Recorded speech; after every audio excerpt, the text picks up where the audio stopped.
Yes, so I am playing, Mac Knife, a, zombie from New York who was basically from the 1920s, so I'm basically playing sort of a mobster-style character who was killed off mysteriously and then revived mysteriously.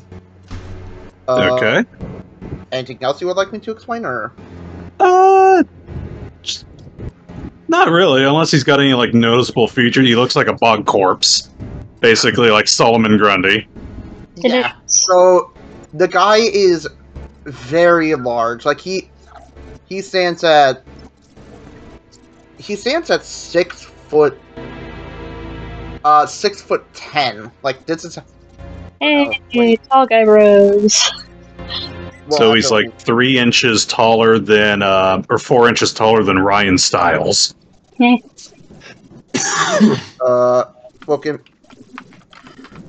I might be Alright. height.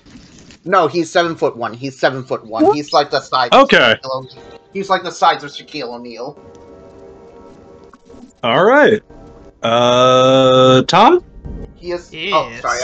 I was also going to say the man is also built like a brick shit house. Fair enough. Fair enough. I have the return of Dolly, the mechanical, quote-unquote, I guess, grasshopper? Is that? I think that's what she was. I think the template we were using was the Mantis? Flatwood monster. That was a Hopkinsville goblin. No, that was That was I me. think it was a mantis. Yeah, praying mantis, that's what it was. okay. Fair enough. Dolly was originally just a mental mix of Mantis Man reports and the Flatwoods monster. So I would imagine, in being a mantis, she's among the shorter characters here. Okay. Okay. Anything else? And she compensates for having really big weapons that fire at a distance. Okay. Cat? Meow. Well, tonight I will be playing Jeremy, who is the large, ominous, glowing-eyed creature known as the Mothman. But, hang on a second, let me turn on a light. Listen, just because you're a moth doesn't mean you need to turn on all the lamps. Dang it, I forgot it was in the other browser. Cut out the delay, pretend it's instantaneous. Click. Ooh. There we go. There we go. There he is. And I Get also the... full back. There we go.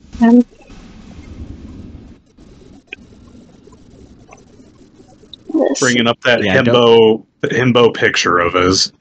Yeah, so that's the shadowy version of what most folks would see in the night. And then that's what he actually looks like. Alright. Look at him. Whoops. Gypsy? Hello there.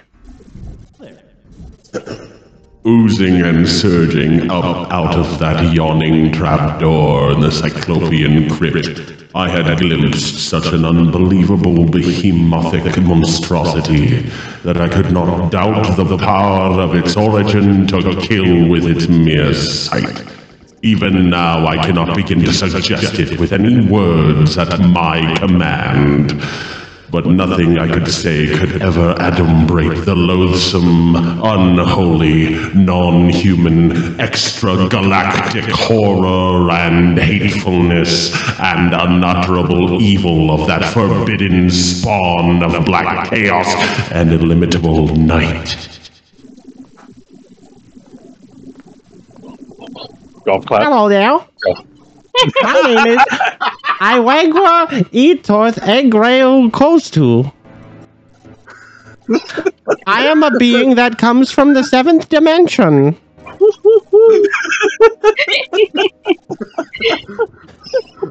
I know the voice you're doing, I know the voice you're doing, but in my head I'm picturing Gilbert. Oh, sorry. It's okay. From the dimension that I come from, there are many beings of unfathomable design that understand the full breadth of fate and destiny. They are the masters of this realm, and I have angered them. Oh no. A relic in our land was summoned forth here to this primal plane of existence, and it was sort of my fault. So I was tasked millennia ago to come here and to track down the relic and return it to my people, or I can never return and live on my dimension. This realm of only 3 physical dimensions is very confusing to me, but I like the food and the animals here, so I keep a small menagerie of pets here in my kennel. And my character is based on the Kinderhook Blob. He kind of is like a monstrous form of a Mimikyu from Pokemon. He is a white sheet ghost with some kind of unspeakable higher dimensional form in shadow hidden beneath it. He has a lot of pet animals that he keeps in a kennel that he keeps in his extra dimensional space inside under his sheet. And he is just very chill, and he's just been traveling all across all of the world, trying to see if maybe one day he'll find that thing that is his duty. But for the past, I'd say, century, he's really been shirking his duty, basically roughing it on the eastern seaboard of the United States of America. He's fallen in love with cooking and food and feeding his little pets, and right now he's got we'll see what adventures he's going to get up to this time. Okay. And Dragon. Alright. I am playing as... I am fortunately retiring my little pterodactyl boy from the previous campaign, just because I was hoping for more of a DPS kind of character. So I am going as Wintekowa, the famed Wendigo. He's not a ancient creature. He's a kind of more of a modern Native American that somehow managed to still become a Wendigo. So okay. All right. And with that, I will, right at the end of that song, too, I will swap over. Excellent.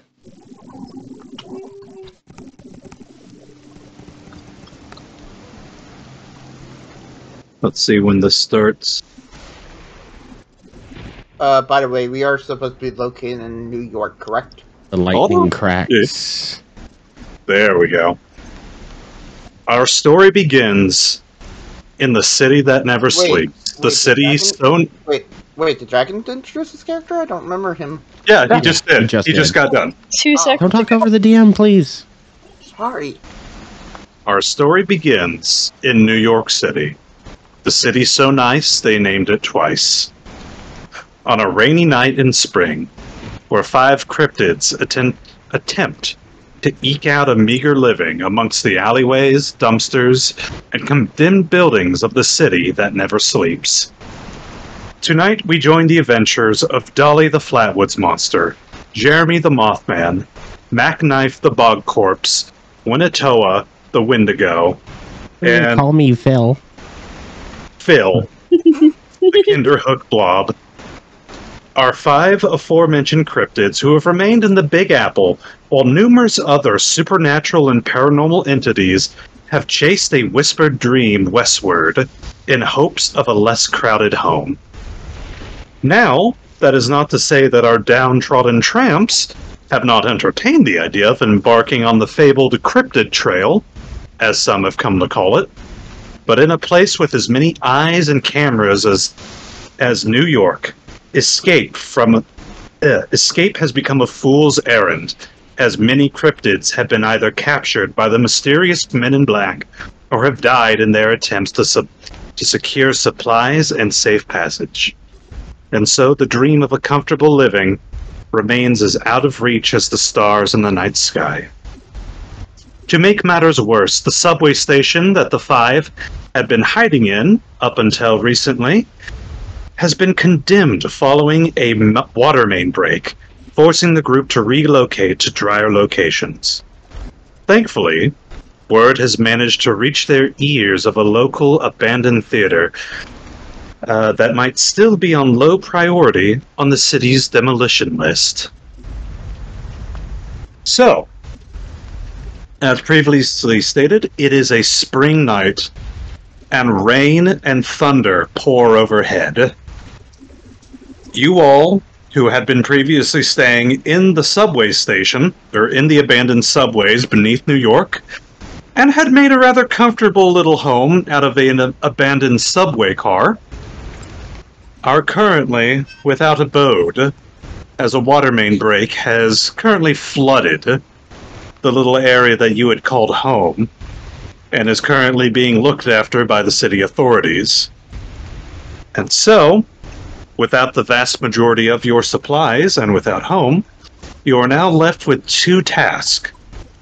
To A, regather some supplies from your usual haunting grounds, usually a local bodega that sells canned goods and just general supplies, and to look into the rumors of an abandoned theater known as the Griffin that could potentially serve as a new home. It is up to you what you wish to tackle first. Well, if need be, if we need to get stuff out of the subway, I could always go in. I don't know if Storm will allow this, but because I'm essentially an undead, I imagine I have the unnatural, what's it called? I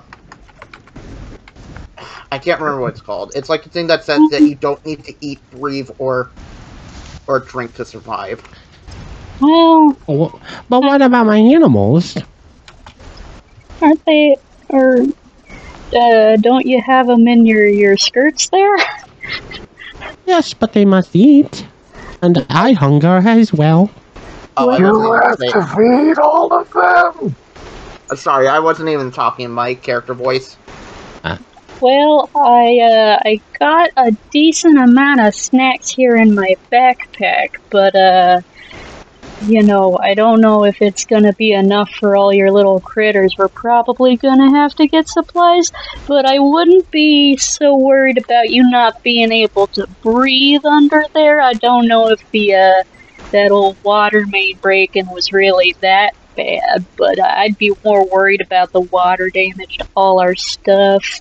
I figure probably stuff like my camp stove probably isn't gonna work anymore after it's been submerged. All of our property, like all souls in this world, are doomed to die in entropy and nothingness. It was written long ago. My moccasins are still wet. Yeah, the rain's definitely not helping, but yeah, I definitely don't think that that little TV is gonna work, even if you get it up out of the water, you know. I don't really care about that fancy picture box. I'm more care about my bed. Well, you know, if you get a mattress out of there, I figure that's probably going to be a lot of mildew and stuff. But, you know, if we don't have a place to put the stuff, I'm not sure if it's really going to be that helpful. I might be changing the voice from time to time, because I don't know how to... Yeah. Stay focused. Feel free. Feel free. Storm, can you turn down the music a little bit? I can barely hear everyone. It's fine. You have a yeah. You do have a volume thing in your settings. Oh, I don't know where it is then. It's Gearbox, audio and video, master music volume level. Oh, there we go. Yeah. Anyway. That's better. Yeah. So until we have a place to put our stuff, I'm not sure if it's gonna be too helpful to get it out of there right now.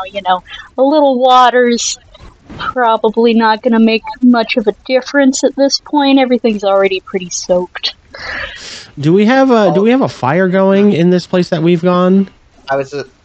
You guys are currently tucked in an alleyway at the moment. We had to leave the subway.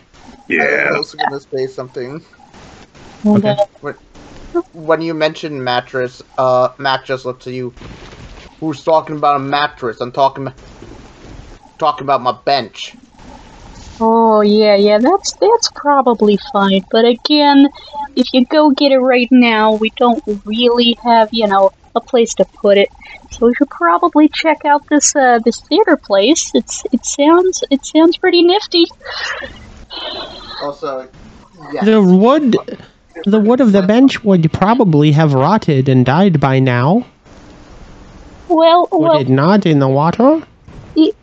I don't know how good the lacquer was on it because of how old it was, but if it was raw wood, I'd be worried. But I think. Sorry, he's referring to a subway bench. Okay. Oh, I am perplexed by the frailty of mortal objects and bodies. So it would be more of like fabric and steel. Yeah, you're gonna wanna maybe replace that upholstery there. That's gonna be, not great, little mildewy, but I wish I could touch all of your belongings and infuse them with my essence, empowering them as I do my pets. I apologize that I cannot provide immortality and unfrailty to you and yours. Oh, God. Hey, I'm not bothered by the cold. Hey, yo, Dolly, you've been quiet. What you thinking? Oh, I can easily investigate the area. And, that immortality thing sounds swell, but, don't beat yourself up about it, buddy, we can't all be, seventh dimensional beings. I feel despair for all living things. Aw. Do you want a granola bar? Would that make you feel better? Yes, that would make me feel better, I think. He reaches in one of his many cargo short pockets and pulls out a granola bar and kneels down to hand it to him. Okay, as you go to hand it to him, hold on, let me see if I can link this feature. Oh boy. As an action, I can reshape my body to give myself a head, 1 or 2 arms, 1 or 2 legs, makeshift hands and feet, or I can revert to a limbless blob. As part of the same bonus action, so as a bonus action, I'd extrude a pseudopod that is up to 6 inches wide and 10 feet long. Oh. So a pseudopod in this case means a tentacle, basically. A little ghost arm. Like a little white tendril. So he starts to reshape, and a white tendril about 6 inches wide and 10 feet long zerrs out, wraps around in like 10 spiral tiny tendrils around the granola bar, and then slowly, eerily, and impossibly retracts towards the blob. And then as it hits the blob, it ripples, and then something super fast reaches up from under the sheet, pulls it down, and you're... And just as quickly, all the ruffling stops, and it ripples non-Euclidically for a little bit, and it goes, I am pleased. I don't know how to feel about that. Thank you for lifting my spirits. Oh, anytime, buddy. Jeepers. If you could fit in my kennel, I would keep you safe forever, like my pets. Yeah, that'd be a little bit of a tight squeeze, but I appreciate the thought. And he looks around. Oh, perhaps we should take up our dear friend's offer on scouting for us. This one that the people designate as the Dolly. Oh, very well. Alright, so, I guess I should roll a perception check then? Thank you. If you touch the sheet, your hand gets stuck. Oh, So as you touch the sheet, some weird fifth dimensional shit happens. It's goopy rather than sheety, fabricy like you think it will be. Speaking of, God. That's a... Yeah, let's go! God. First roll of the campaign, nat 20. woo. Happy Halloween, everybody! Trick or treat! All right. Get fucked, Storm. Oh, thanks, man. All right. Dolly as... Let me see here. Checking through my notes real quick. You know exactly where this place is. Not too far away from Central Park. And honestly, not too far away from where you guys usually slink around to go robbing the bodega or any little supermarket area. It is... You remember that it was an older theater that had been renovated a while back, but has since fallen into pretty much disarray. You know that it would be a roof over your head. You could potentially get power back on. But for the most part, yeah, it's pretty much just a rundown, not a movie theater, but like an actual like stage play, like production theater. And go ahead. Go ahead. No, go ahead. So like an old vaudeville theater. Yeah. Is Go ahead. The exact location to the theater. Follow my lead. As Dolly's movements are like, you see under the skirt, you see these like very thin, like needly legs that just like tink across the ground. 4 of them. Mhm. All right. Lead the way, tiny man! Did we get a good vertical lookout for people and camera? Can we check for cameras and everything in this modern era? I'll say with Dolly's nat 20 for the first one of the night, you guys pretty much have become accustomed to slinking through the sewers when you need to get from place to place, ducking from alleyway to alleyway. Let me see here. Dolly, you mostly remember this place because you had heard that it's potentially a good spot for, like, scavenging for copper to sell off and probably make a little bit of money here and there. So that's how you kind of remember where it is. I was gonna say, if I have to roll for finding surveillance camera, can I have disadvantage due to being from the 1920s? You were from the 1920s, but unless you were frozen, you would have experienced the technological growth. Yeah, how recently were you dug up? You assume that I've experienced, or you assume... True. You assume that me experiencing it will mean that I understand it. His mind is trapped in the 1920s. He got I mean, I look at birthed like an Urukai. Yeah, I mean, I look at people from, like, even people now who are born in the boomer generation, some of them still don't understand how a computer works. You're just the person hitting and cussing at the You're not wrong. Oh no, he's a boomer. Okay, boomer. No, he would be from the.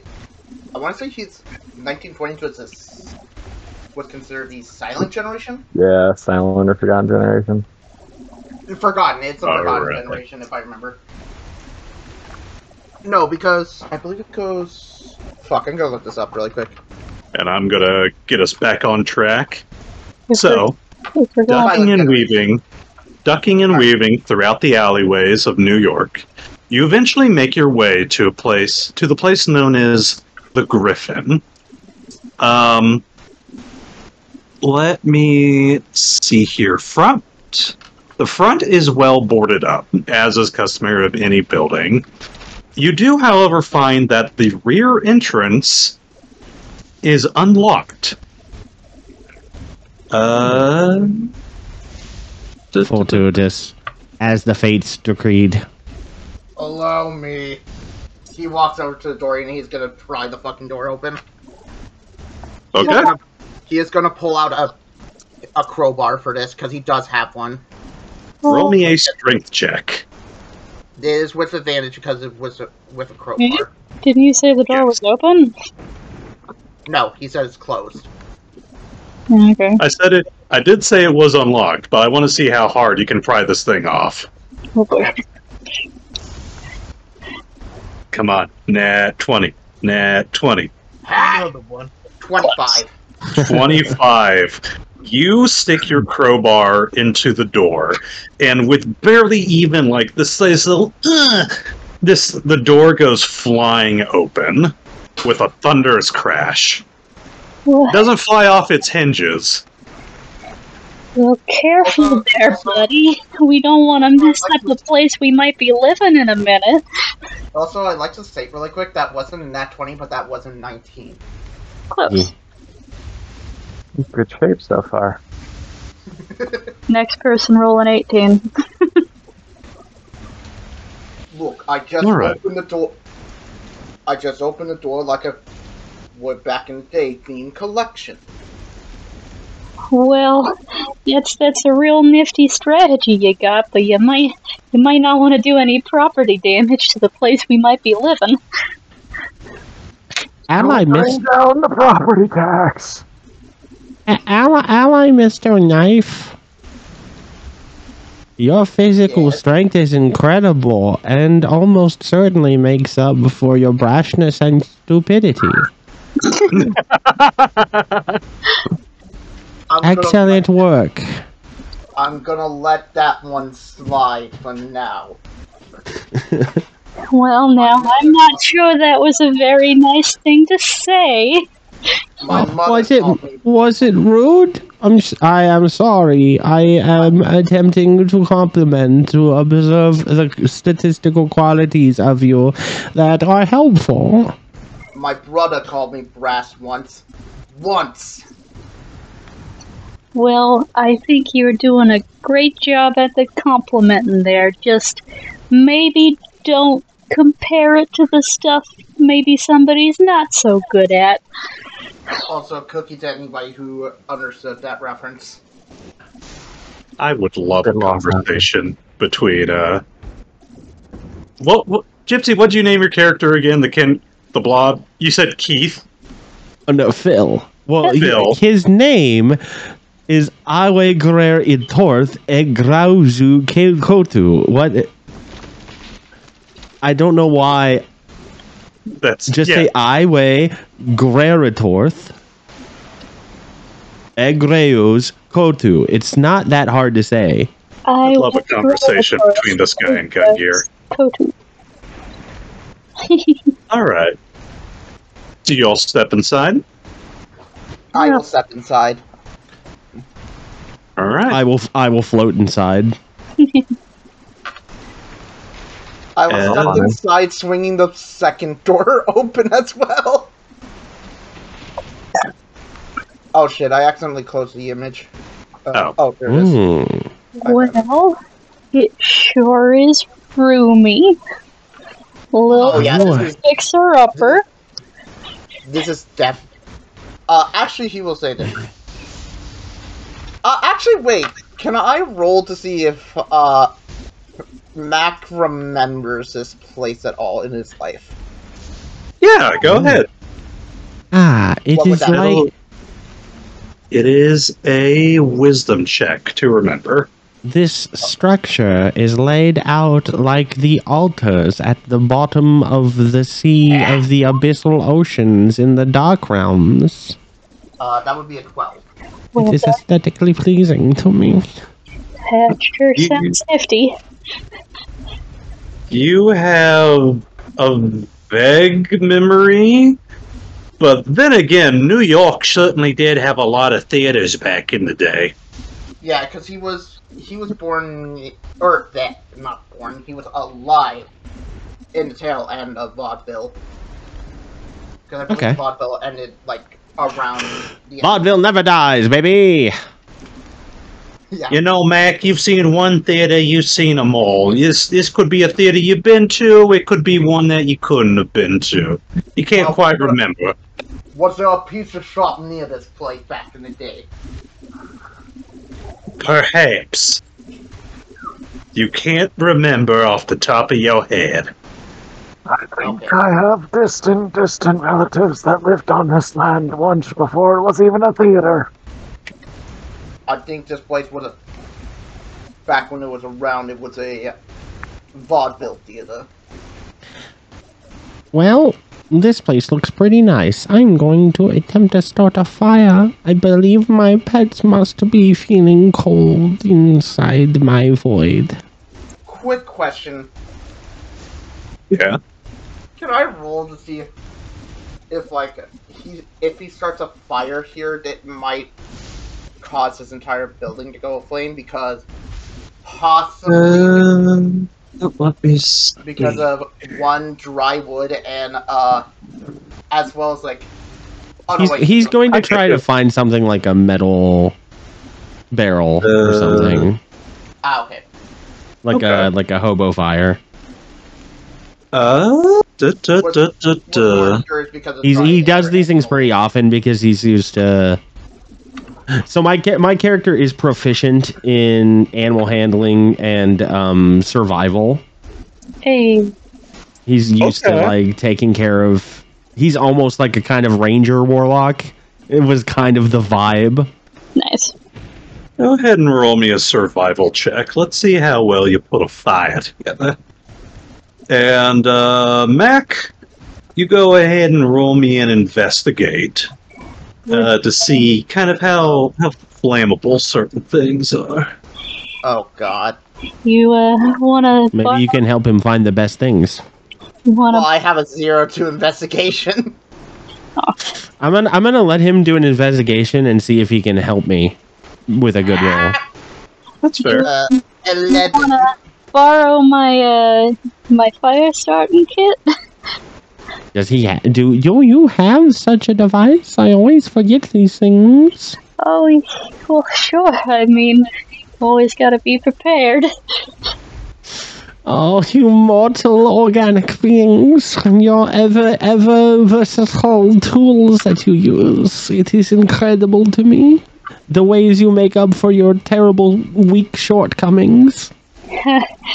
Well, you know, just happy to help. Mac, with that 11, I mean, it wouldn't surprise you if the place is old. Probably none of the sprinkler systems work anymore. I mean, if a fire got out of hand, it could probably set the place up pretty good. Probably. Phil? Oh, sorry. Go ahead. Yes, Oh, it is the name I have chosen today. Wait, are you telling me to go on, or? I'll tell you what. I'll finish my thought real quick before it leaves my brain. Comments I get on my Phil, as you are kind of scavenging around to see if you can find, like as you described, a hobo barrel and maybe some, find something that you can throw in there to light up to make a fire. You don't find any metal barrels, but you do find a cauldron Oh, up on stage. I'm waiting for it to say Macbeth. Not in the theater.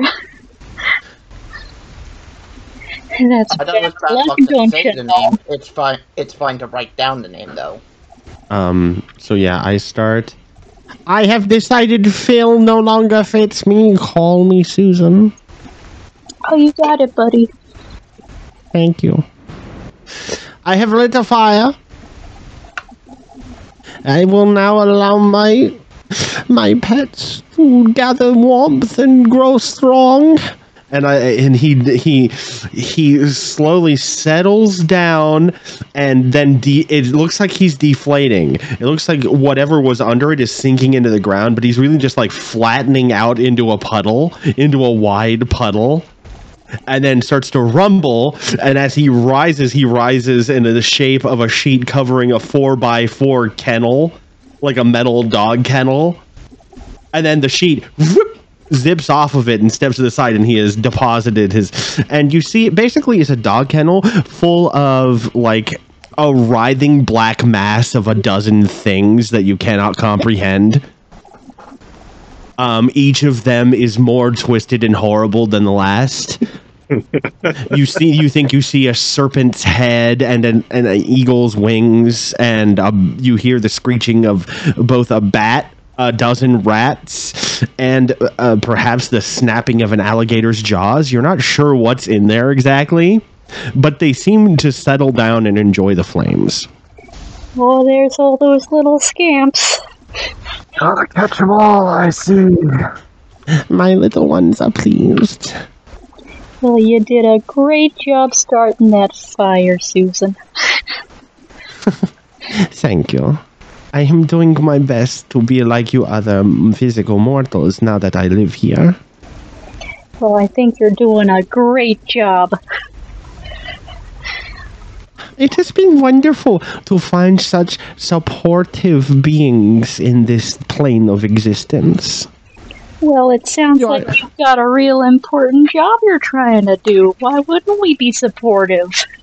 Right. My grand quest, my destiny quest. I would rather not dwell on such subjects today. That's all right, buddy. You'll get it. The weather is too good, too pleasant for such topics. Oh yeah. Thunder roars. I love a little rain. It's nice. Helps the plants grow. Don't forget what. Remember what Smokey says about fire safety. Now, I'm just gonna clear off some of this debris from around here, and That's right. Only you can prevent forest fires. I can also do it. I do not know why he says that only you can. Watch this, and I shoot a ray of frost at like some debris that's nearby, and make it just like so now there's like a cold spot like to one side of the fire. You sure can, buddy. See, I would defeat any common fire that attempted to destroy this theater with eldritch power beyond your comprehension. You sure would. I'm gonna be right back, guys. Go ahead. I'm going in. It's always good to have a fire extinguisher with you. He's just gonna sweep around the cauldron with his wings. And we'll be fine if this place goes up in flames. This place is packed with the safest material mankind has ever offered. Asbestos. God's white powder. He would be so used to asbestos. He would think that it's such a revolutionary idea. Yeah. Jeremy, as you were sweeping away some of the debris, let me see here. You end up finding a small stack of books off to the side, and they admittedly stick out like a sore thumb, as they appear to be less dust-covered than pretty much everything else in this theater. You find two books in particular. One of them, a hardbound copy of Romeo and Juliet. And the second one is... I want you to roll me... Do you have a... Is praise still a skill? No. Let me see. Perception, investigation, history. Do a history check. History or investigation. They're both equally bad.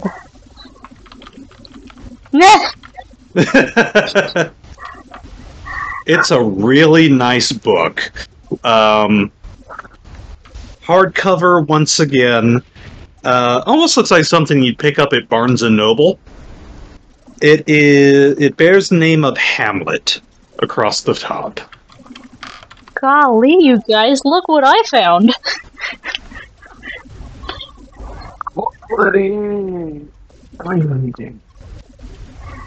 Well, it looks like some books that, well, they don't look as old as the rest of this place.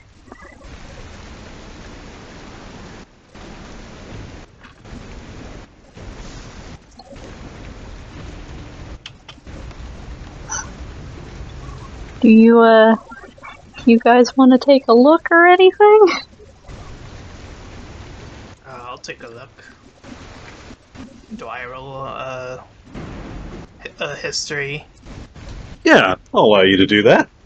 Oh, I'm gonna take a peek as he's looking at the book. let's see. And just shrug away. Oops. History.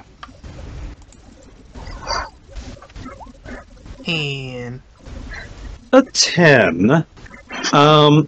It's definitely an older book, but yeah, it definitely looks a hell of a lot cleaner. It looks like it's been well taken care of. Let me see here. The other book, the Romeo and Juliet one, is absolutely like a newer book. You can actually still see the Barnes & Noble sticker kind of slapped on the inside. But the Hamlet book definitely looks older, but definitely well taken care of. And in fact, the Cauldron actually looks like really well taken care of too. Like it's clean. It doesn't look like there's been like a speck of dust or anything on it. perhaps some other passerbys left these behind, unless they were already here, which, due to their newness, I don't think is the case. Jiminy crickets, do you guys think somebody's already living here? Well, if they are, they're about to be evicted. I crack my knuckles. Well, I don't know about that. I'm sure we could figure something out. There's enough room for everyone. I have returned my consciousness to my physical form from my meditations. Oh, hey there, Susan. We were just talking about these books we found, and it looks like maybe somebody's been living here already. Interesting. Do you think they know anything of the relic I seek? Well, I don't know about that, but you want to take a look at these books? Allow me to see them. Dolly will hand them over. I perceive them. Alright. You see a... With my fifth dimensional form. I will give you the same knowledge that I passed on to Dolly. If you want to roll a higher history check, I'll allow you to history or investigation. Both of them are hardbound books. One of them is a copy of Romeo and Juliet that has a Barnes & Noble sticker on the inside of the cover. And the second one is a bit of an older looking book with the title Hamlet on it. These are not about animals. I have no interest. You are correct. They are not about animals. Does this cover cooking? Are there delectable dishes inside? Well, I'm not sure about that. What was made into a story about animals? My character takes out cook utensil, his proficient or their proficient tools, their cook utensils, and sets up a cooking station above his flaming cauldron. Now I just need ingredients to prepare a meal to celebrate our new domicile. Well, it seems as somebody who's possibly living here. And these geniuses don't think that we should evict them from the premise. I understand what you are implying by this. I recommended that we needed cooking ingredients, and you said that you disagree with the notion of disposing of the occupants. Why should we kick them out when they would be perfect for a stew? Oh, well, good jeepers creepers, guys, come on. Look, back in my day, when I was in the business, we had two ways of dealing with people who were staying in places that they shouldn't. One, we send the boys after them, or two, we send ourselves after them. Now, hang on just a minute there. I don't know about all this violence and eating people kind of talk. I mean, they got just as much of a right to be here as we do, really, if you think about it. And, I mean, I'm sure there's some sort of non-violent way we can come to some sort of resolution to this. The Jeremy friend is correct. Maybe we could just, spook them or something, so they don't come around here anymore. I can turn into a cryptid twice, so I have no qualms with eating them. Good golly. No, I think Jeremy friend is accurate in his meager 3-dimensional philosophy of life and meaning. Dolly wants to say something, by the way. Yes, Dolly, why are you raising your mantis claw? To Storm, is there a way to investigate to see if there's any other markings left behind by humans, or if this was left behind by something else? Yeah, you could take a look around. Could I use my survival skills? You could. You could use your survival skills. Dolly, if you want to investigate around, perception, investigation, whatever you like.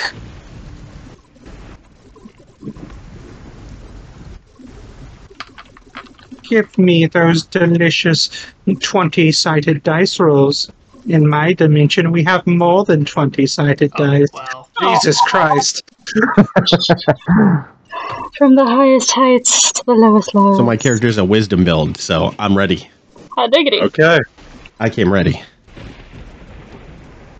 Susan, as you and Dolly begin to investigate around, there is a little more to the theater that you're beginning to understand than just this forward stage. There is definitely a backstage with numerous rooms. You find a room that appears to have once held props of sorts. A lot of them have since weathered away, been eaten by moths. You find... Let me see here. You end up finding what appears to have been... Good on you, good on you. The blob, the caged mass writhes pleasurably in your vicinity. Also, the I fact that the moth. Very also the fact that tentatively give it a little bit of beef jerky. I was gonna say the fact that the Mothman is watching the flame.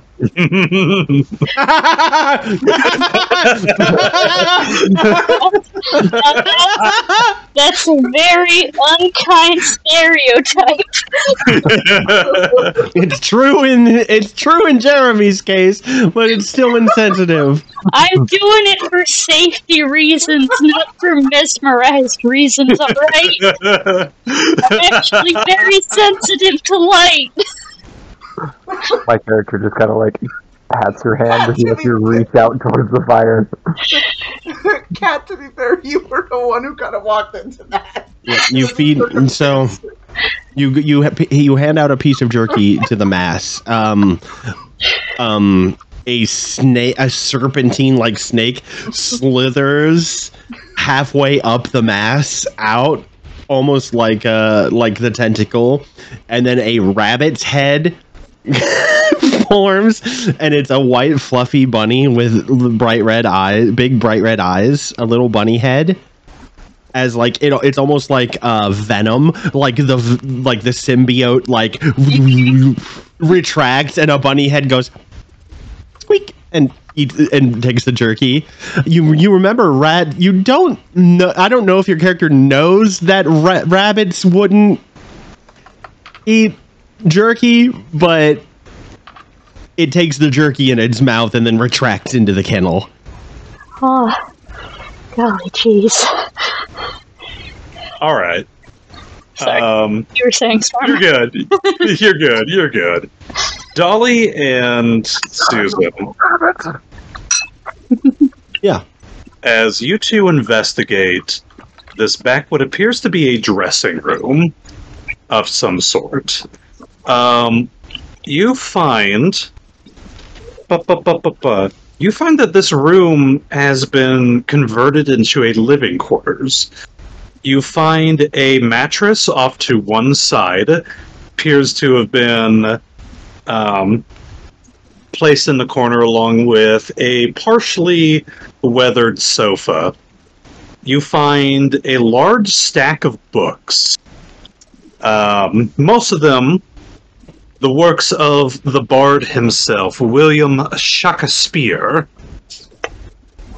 And on I'm trying to remember what the word for it is. Not a chifforobe, a chaise lounge. What is not a chaise lounge? It's the it's like a desk with the big mirror and the lights around it. Oh, a dressing room mirror? A vanity? A vanity, yes. You find vanity desk, yeah. Yeah. You find a vanity with what appears to be here we go. With a blank piece of paper, fresh piece of paper, and a pen. You see a couple words just kind of scrawled on this paper before being hastily scribbled out. And you see... Let me see here. You see a newspaper kind of sitting off to the side of the desk. A newspaper that is dated, or the New York Times, dated April 8th, 2000.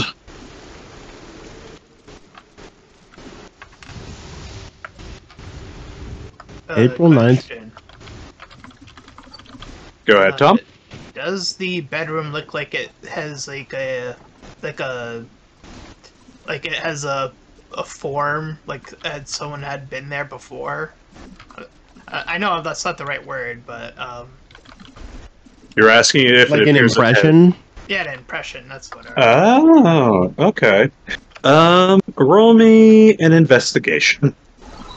Oh no, I'm This also bit not good at conception. these. 11. An 11. Yes, as you begin to kind of poke and prod at the mattress and the sofa, It does appear that it has been slept on. In fact, the mattress actually has the blankets that have been like neatly tucked in, and a pillow that has been fluffed. Mm. Does the impression look humanoid, or does it look like it'd be bigger or smaller, or like in a misshape that wouldn't be like humanoid, if that makes sense? It appears to be a humanoid impression. Oh, this is quite alarming. What alarms you, my Dolly? It appears that this may be the work of a humanoid. And I wiggle into a humanoid blob shape, and you can see my token. The sheet tightens and wraps around me, and I become a small, soft blob thing. So what I'm hearing... I am a humanoid. So what I'm hearing is more reason to whack this guy. We should do no whacking, although I do still require ingredients to cook us a feast. Perhaps if I share good food with the one who resides here, they will leave in peace or cohabitate. Question. Yeah. Since I am probably the most quote-unquote human here in this party, can I tell if this was done by a humanoid monster or a human? I am incredibly human. But I remember that human is a thing. Investigation. And so investigation for Mac. And Susan, did you want to read the newspaper? It would be my pleasure. Nope, that is a 9. You can only really make out the imprint of the worn down mattress that somebody had been sleeping there. I shall read aloud this article to all of you. Did you find something? I have an issue of a publication that the humanoids refer to as the New York Times, dated April 8th, 2000. An early year in the eons of mankind's existence, long before its inevitable downfall and destruction. What year is it, by the way, in game? It is 2024. Okay, good to know. So this is a pretty old newspaper. Is it well preserved? It is well preserved, actually. Also, I noticed something at the very top right. Monster Madness and Big Apple. Broadway's fallen star arrested again for DUI by Schlarmo Vandernut. There is an age-old adage: the bigger they are, the harder they fall. Unfortunately, this saying continues to ring true for New York Broadway superstar Cadmus Finch, who once again finds himself in hot water after being arrested for driving while under the influence of opioids and alcohol. What are these things?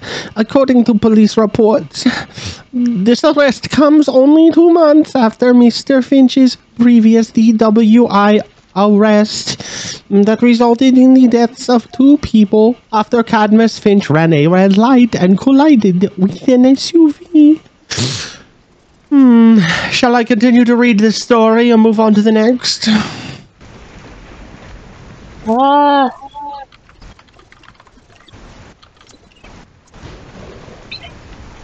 I will take your silence as a resounding sign to continue. While neither Cadmus Finch nor his attorney could be reached for questions, speculations have already begun to arise as to whether another miraculous mistrial is in Mr. Finch's future. Many readers may recall the recent trial in which Cadmus Finch was acquitted of all charges following the sudden disappearance of evidence from police headquarters. A lucky break, proclaimed Nicholas Gambino, Mr. Finch's lawyer. It should be noted that Mr. Gambino's practice has long been a subject of scrutiny following the discovery of his familial connections to the infamous Gambino crime family. But I digress. Mr. Knife, have you heard of these Gambino family? May I roll history on that? History with advantage. Alrighty. I don't have a great history. I have a 0 history, so let's see what I get. Ha! 12. A 12. It is a name that is ringing familiar to you. Sounds familiar, but don't fully remember the name. Following his release from jail this morning after posting a bond of unknown amount, Cadmus Finch has been rumored to be laying low in his Manhattan penthouse. Inside sources also shared that Irene Finch and Monica Finch, wife and daughter respectively, have not been seen living in the penthouse since the acquittal last month.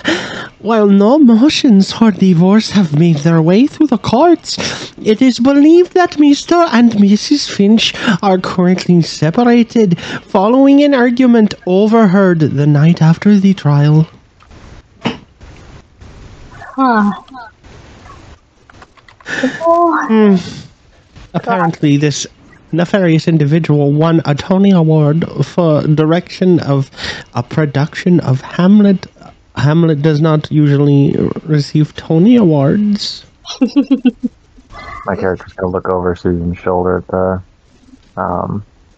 My character is newspaper. currently... The Tony Awards are exclusively for Broadway performances. I don't know why my character knows this information.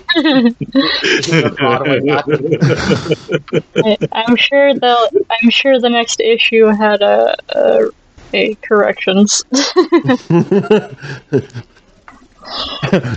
about the comic section? I can look for the comic section, but let me read the front pages. I must go from beginning to end in order of importance, please. Oh, okay. Okay. No, this one looks silly. Would you read this for me? And I hand this to a tendril produces this paper. Jeremy isn't there. I mean, Jeremy, I was reading loud enough for you to hear from the other room. Yeah, I'm listening by the fire. Storm, if that is, I don't know if that's important, but he is reading it very loudly. Okay. So...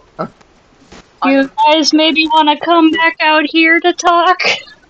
Can I do a funny joke really quick? Yeah. Yeah, sure. I imagine you hand it to someone, Mac, and it turns out to be Mac as he just looks at it and just goes, I don't know if you can't... If your gelatinous head can't forgot this, but I can. Oh, okay. He takes it back. He waddles up to you, hops up because he's 3 feet tall. In his lobby form, he waddles up and. By the way, I enjoy the limitations of these limbs.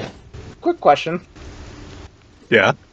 as we walk back to the barrel, can I do something? Go ahead. Can I grab onto one, like the curtains that would usually be used to like close the scene and stuff like that? Can I grab onto one of the asbestos curtains and just fucking tear it off and wrap it around me like a fucking blanket? Asbestos you too. curtains. That was a thing back then. I'll allow you to. I'll believe you. Yeah, they only removed the asbestos curtains at the VA over here a few years back. Delightful. You poison yourself with your entertainment. How delightfully three-dimensional. What are you talking about? Storm, good work on the Dear Abby page. That's a funny point there. Yeah, that can be an Easter egg for our watchers. Who is this Abby person that is receiving letters? Let me read this. The next article states, Dear Abby, my pastor-in-training son has joined an online cult of Dungeons and Dragons players that keep sending him pictures of overly buff, mostly naked, and well-oiled Christian men every time he's late to one of their evil gatherings. What am I to do to sway him from his satanic path? From Mildly Worried in the Midwest. It appears they are in some sort of correspondence, for the next sentence section implies a reply to the first one. Here, let me read it. Dear Mildly Worried, your plight intrigues me. Just to be safe, you should mail me the aforementioned pictures so that I examine them closely and carefully. The devil has his hand in many affairs, and one should not take his deeds lightly. They believe they have only the devil to fear, silly. Especially when it comes to unsolicited images of young, glistening Christian men in their prime, tempting sin by flaunting their nubile bodies and touching the tips of their crucifixes together. Maycast and Godspeed. Turn to page 4 for more Dear Abby. I think not.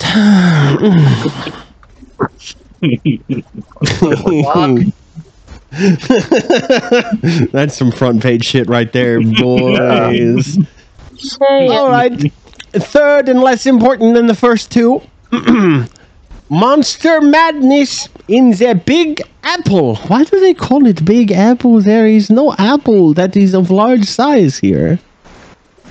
There has never been a large apple here. I do not understand it. And they sleep all the time. I watch them and stare at them for long periods in their rooms at night in the dark, and they definitely sleep. Alligators in our sewers. Bigfoot in upstate New York. UFOs floating overhead. These reports have long since filled my filing drawers since the 1970s, and to this day have continued to stack higher than the mounds of money the local casinos keep secured in their vaults. I was there with my camera and notepad during the vampire fiasco on the Las Vegas Strip and the immortal Ripper murders of Seattle, Washington. And yet, in all my time as a reporter, there has come about a single question that has haunted me in recent years. How is it that on the eve of the new millennia, no one in a city of 8 million people with instant cameras and videos on their portable phones can get me a single clear picture of the boogeyman they saw going bump in the night? Behold, and here they have included attached to this article an incredibly blurry and useless photograph of a black shape in a tunnel. Idiots. Also three-dimensional of them. I hope that isn't a picture of you, Mac. It sort of looks like there's a bit of a resemblance there. I look at the picture. If they simply peered across the fourth dimension of time, they would be able to see the shape easily. I look at the picture. Yeah. It is a blurry ass black and white picture. There's a black blurry shape in the middle. There's vague shapes here and there.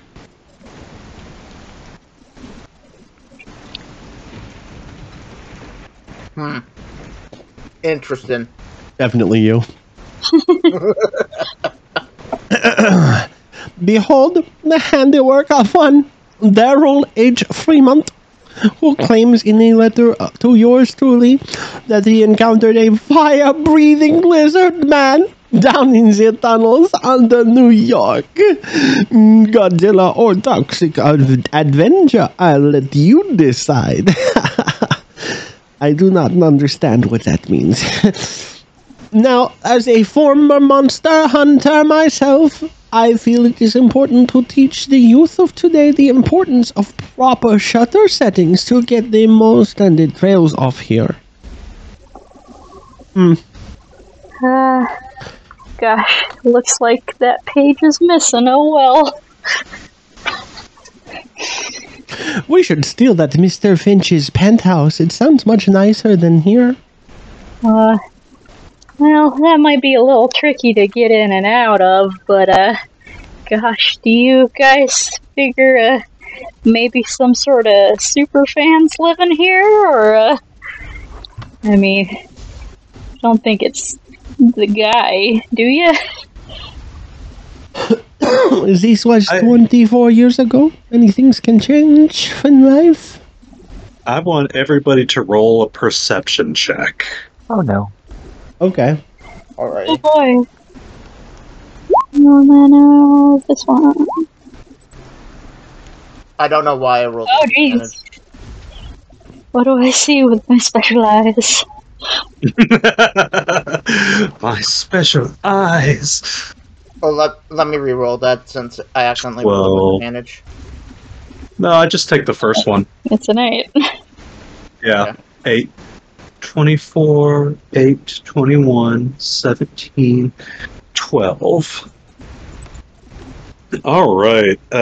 Dolly, Jeremy, and Susan see this as you all are talking. You hear the sound of the side door quickly open and close.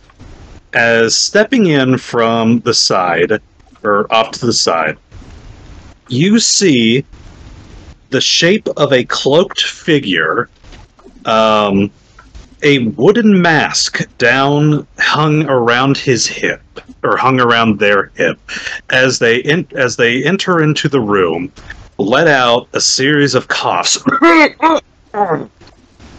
As you hear them mumble under their breath, "I've mutant. Oh god, I've newt toad of frog. No. Toe of frog. Toe of dog. Toe of. Oh shit!" As you see him look up and make eye contact with you two, with all of you on stage. Go ahead, Jeremy. I don't know how quickly I can react with various things I can do, but in the interest of preventing murder, I would like to do some stuff. Yes. I would like to, oh gosh, sequence of events, pull the asbestos curtain off of Mac and throw it over the cauldron. Alright. I would also like to cast darkness. You do know that asbestos is fire resistant, right? Yeah, exactly. Jeremy learns that now. I'm making sure the fire doesn't spread by throwing a fire-resistant thing over it. I'm being responsible. Anyway, Yeah. I'd like to do the thing with the curtain to try to smother the fire. I'd like to cast darkness. He just basically spreads out and shivers his rings and vibrates them, and a bunch of, like, wing dust, this, like, black sooty dust comes off of them and creates a big cloud around all of us. And I would like to also cast Disguise Self to look like a hobo. Okay. I retrieve my animals. I will bring They up are a my picture. number one priority. I will bring up a picture of this man. I was gonna say, as you fucking put the asbestos his quote-unquote asbestos blanket in the fire, he is going to try to grab you by the neck.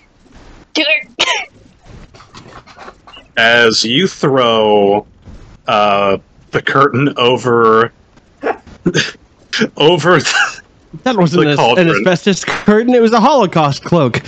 Oh no! What? What? You know, those cloaks that are, like, designed to catch on fire? Oh. And, like, burn for a little while? Oh.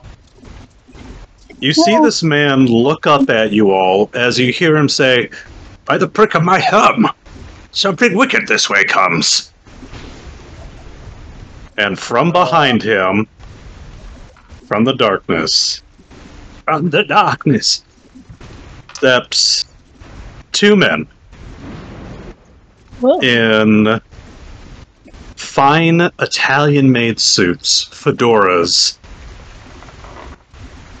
Their attention only seems to be on the stranger before you, as you hear one of them say, "Oh God, sorry, I just swallowed a spit wrong there." They don't say that. As you hear them say, "You got that right, Finchy boy." As this man turns around and lets out as he steps backwards towards the stage. And then suddenly, who's engulfed in dark? Did you engulf yourself in darkness or engulf him in darkness? A radius around us. I'll probably cast it on, like, my shirt or something so it'll move with me. Okay. Or, wait, no, I wouldn't have done that. I'll cast it on the cauldron so it's like it's smoking. That makes sense. Then why do you need to cover my freaking thing? The fire wasn't going to show through the darkness. Yeah, but it could have spread if I just left it there. He was panicking. Fire safety comes first. No, please stop choking me. I will let you go from the neck, as I am going to like move towards the voices, and I'm just gonna sort of slowly peek out from, like, just sort of peek out from the darkness so I can see. Alright. I'm going to do this. Gasp. Oh shit. Yes. I'm A map? waiting for us to hear the Muppet theme. Whoops. Mr. Finch? God damn it. That was supposed to... Mr. Finch, 5 minutes to showtime, Mr. Finch. What I should have done was... Where's the picture? There we go. So I'm assuming we would be up here, right? Up on the stage. Mm-hmm. Grab... Hoorah! Get rid of that.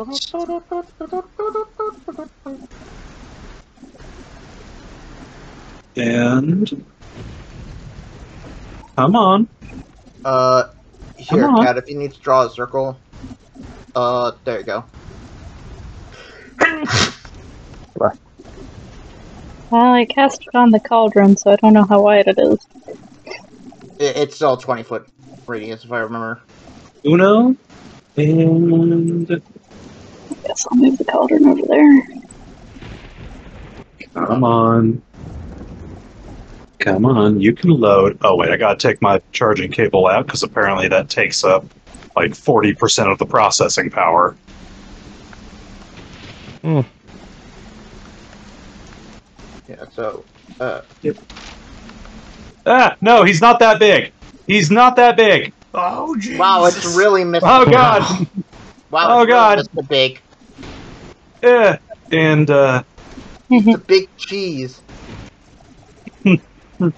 I drank my milk. It's how I got this fucking big, Finch. Incredible. Incredible. I'm Where's the also other an one? eighth. I'm also an eighth dimensional being who can grow in size. What do you fucking think about that, douchebag? He's a non-Euclidean mobster. Look out. Oh, I'm from the Oh, no, Lovecraft not Mafia, the you piece of Crafty-osos. shit.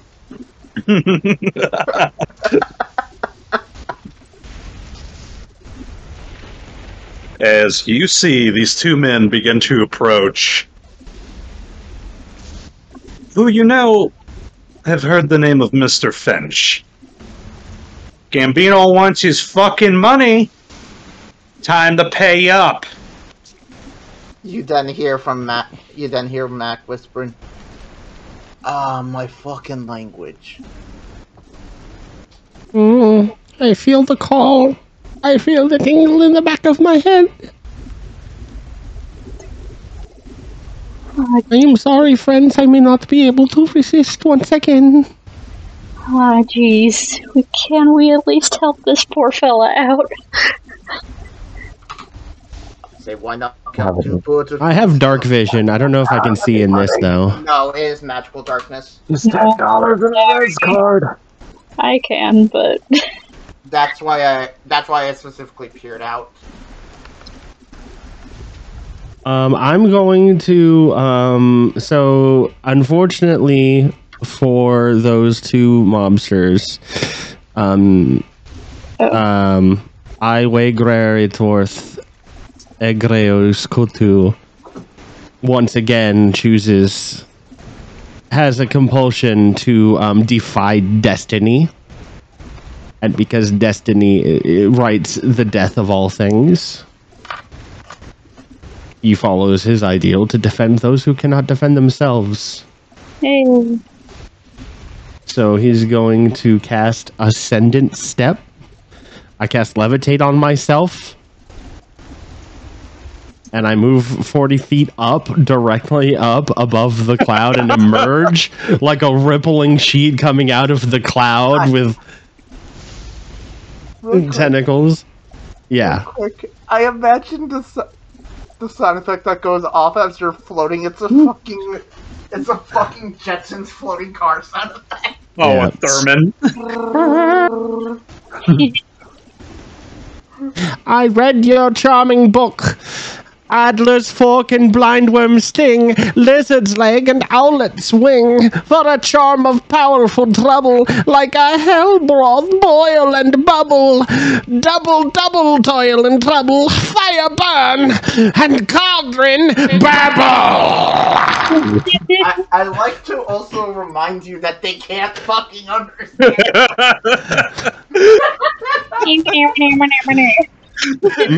just hears well, in this case he hears 1,000 maddening whispers, like a cacophony crashing against the inside of his skull, and along with geometric shapes popping and hallucinating in his eyes, not in a way that obscures his vision, but it appears to be some extrasensory form of language that no third dimensional being could possibly understand. fun. So hey, question, Storm. Yeah. As that happens, can I roll an intimidation with advantage as I burst out, letting a monstrous roar towards these men? Do we roll initiative? Or... You know what? Yeah, let's roll initiative. Click your tokens. Oh. I'll let you do. I'll let you do that on your turn. I'll even throw in the advantage because you guys are doing so good right now. Behold, My turn order. behold, my -3 initiative. Behold my -1 initiative. How does -3 happen? That's impressive. I am incredibly clumsy and unwieldy, and and I only have one leg. We should let Mac go first. You know, it is a surprise round, so I'll allow you guys. Yeah, I did my thing, you did your thing. Yeah. And then click the ascend. No, ascend. There we go. Does Mr. the Doctor get to go? Mr. So- the Doctor. Mac, do you want to roll your? What's he going to do? Assemble a cabinet at them? He is going to emerge from the cloud of darkness and let out a roar. Fuck, I tried to remember what I was gonna do. Yeah. No, there was something like... You were going to intimidate them. Yeah, I was gonna come out and of the cloud, and they're just gonna hear a roared, mumbled version of 86 So yeah, here's my intimidation with advantage, because I actually have that.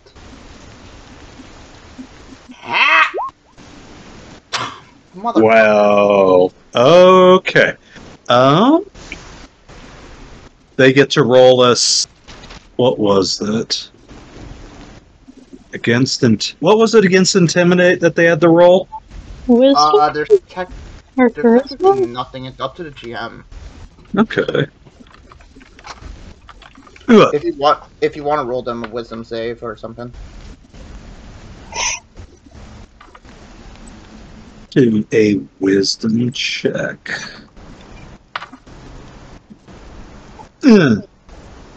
Click and drag.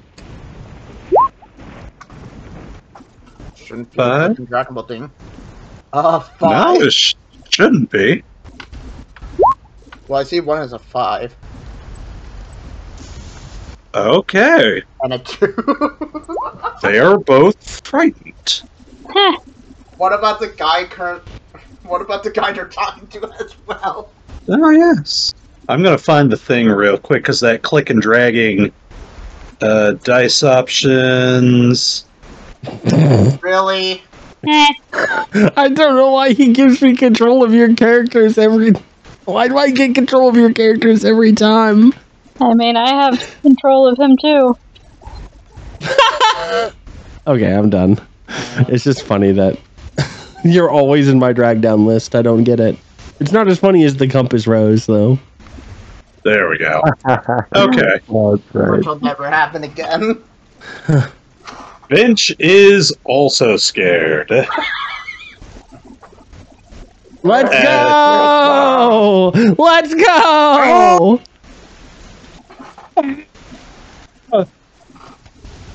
All right. Dolly, did you want to do anything?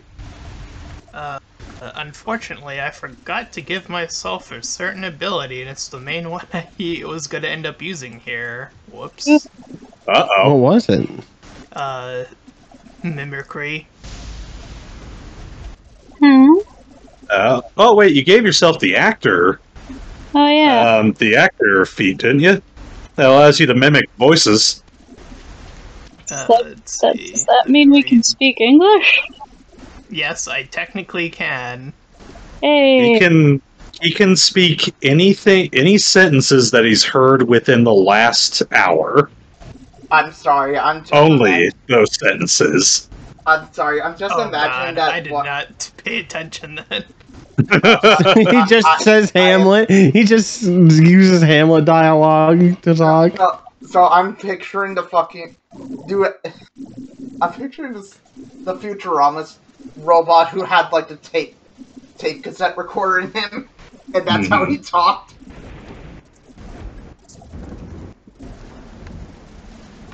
So, Dolly, did you have anything you wanted to do? Actually, I'll pause this and do. That's my movement speed. Goody. Ooh, loud. Particularly spooky music for a particularly spooky event. Mm-hmm. But we're the monsters. Sorry, my character sheet is like taking forever to Who load is the up man for and some- who is the beast? Well, you're getting that loaded up. I'm going to go refill my mocha real quick. Oorah! Oh god, old man legs. Old man legs.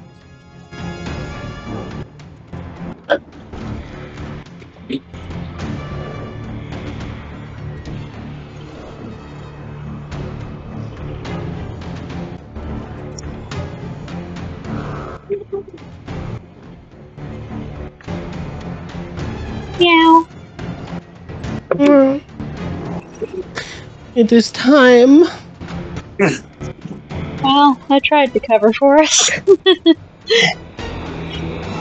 I am sorry, but I simply must intervene when I see a weak three-dimensional organic being suffering at the hands of others. To be fair, you didn't even see them. Nah, It's that's a compulsion. I am a seventh-dimensional being. I can perceive events outside of the planes of physical space and time. you know, I think it's real. It's a real admirable trait of yours. The helping folks that are weaker than yourself. It is a flaw and a weakness of mine where I come from. Well, I come from such weakness. well, I Offends the great Yogg-Sagoth. think it makes you real special.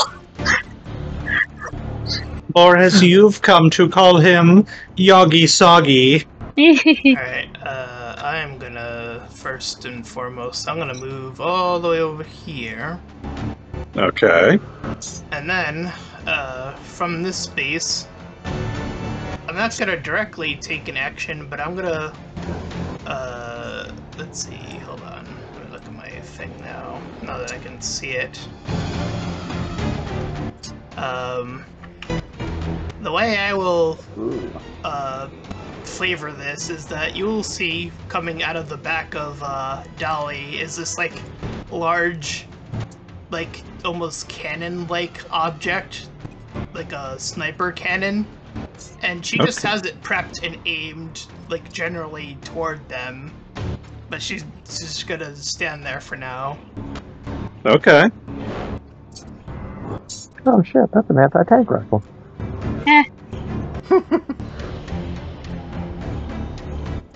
Wintekowa? Alrighty. Well, they're both terrified. Frightened means that they, if I remember, they can't move closer to us, and they cannot, all attacks against us have, or the source of their fear have, disadvantage. Okay, well. Or they can't move closer to me, the source of their fear. Is what I should Gotcha. say. Well, I'm gonna turn invisible.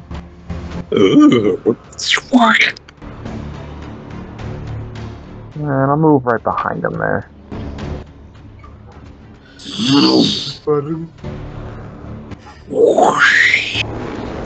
Okay. That'll do for my turn for now. Susan? Call me Leopold, please.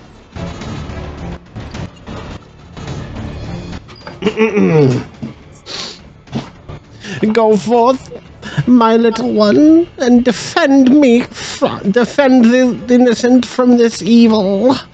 And I'm, as I levitate in the air, I'm going to use my Pact of the Chains, which allows me to use a magic action to cast Find Familiar without expending a spell slot. Additionally, instead of the normal forms, I can choose for it to be an imp, a pseudo-dragon, a closet, a skeleton, a slad tadpole, a sphinx of wonder, a sprite, or a venomous snake.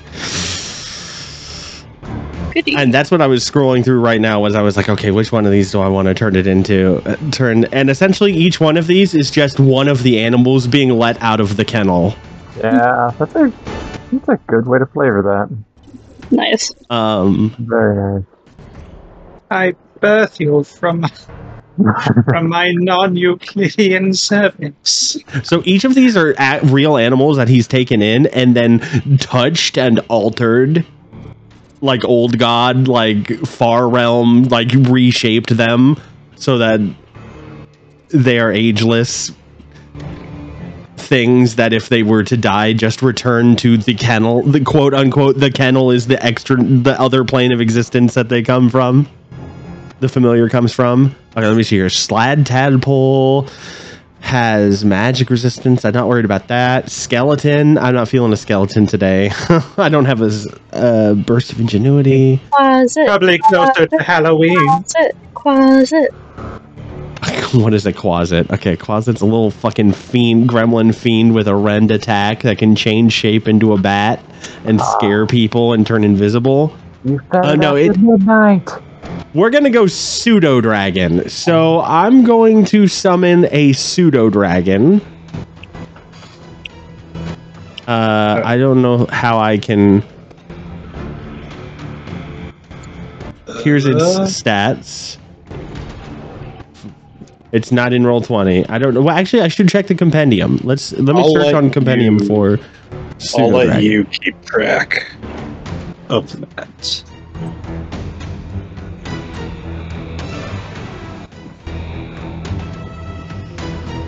Okay, that's fine by me. If you'll just trust me, I summon a pseudo dragon using the Pact of the Chain out of my kennel. You hear you hear without being able to see it from under my sheet covers. From the void, you hear the sound of the kennel door opening,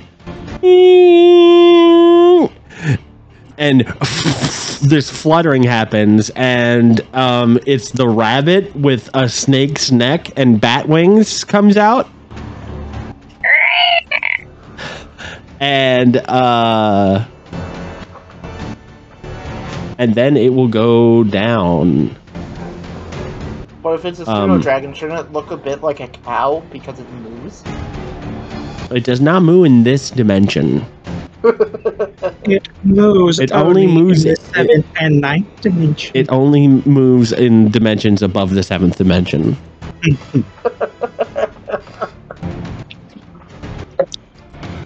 So that's my so that's my action.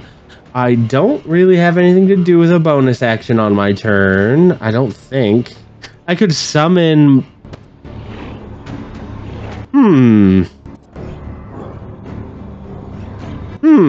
What non-3-dimensional thing could you do is a bonus action? Sure, why not? I'm going to cast my once per day. I have Insightful Magic from Adept of the Red Robes. So let me cast my spell here.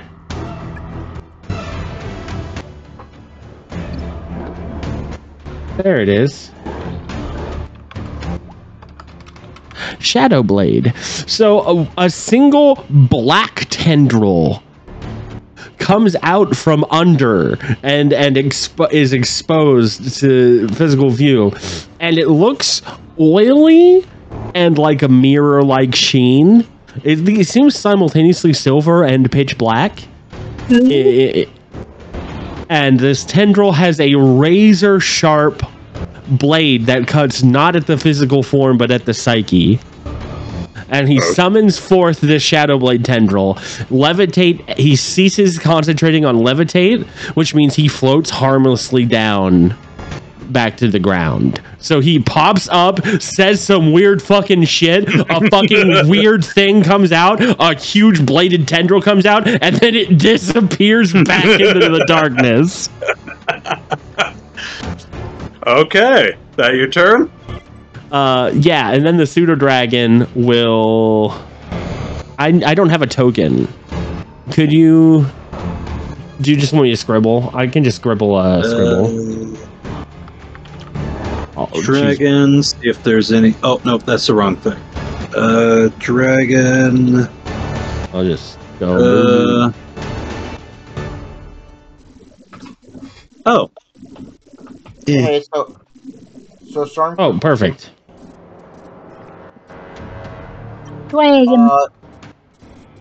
Storm. Yeah. Can I swap out one of my feats for the 2024 version. Because when I first made this character, I didn't know we were allowed to use 2024 version. Which feat are you wanting you to... The Tavern Brawler to the 2024 version. What's the 2024 version do? Let me reroll.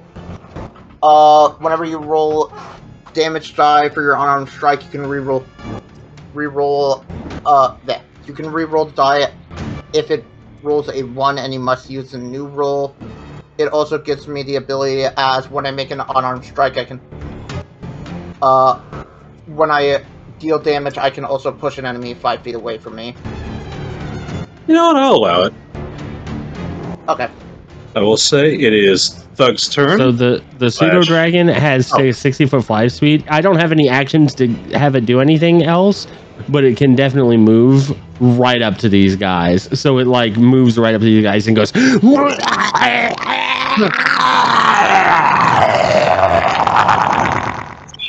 Okay. Interesting. I can't control the dragon token. Over here? It doesn't belong to me. Perfect. Okay. Finch is going to start crawling over the stairs, or over the chairs. You see him,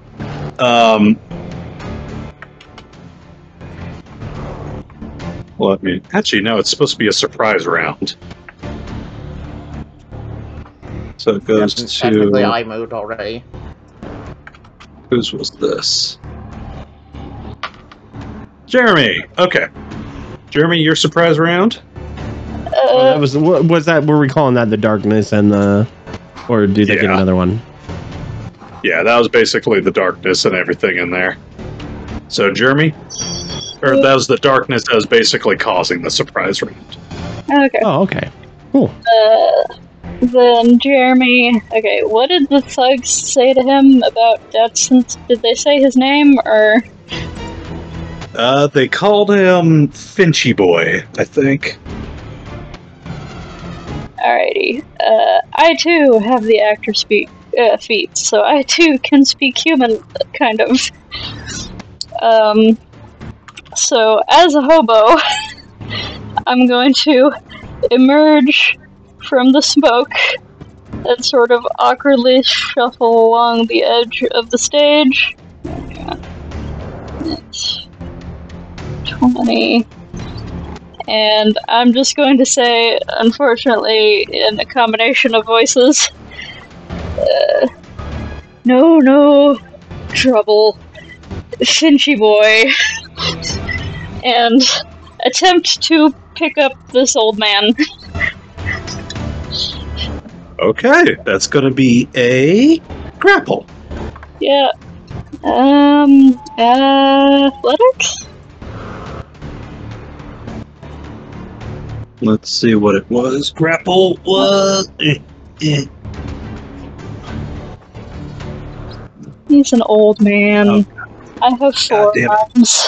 How strong can he be? God damn it, this is hard to do without access to my E key.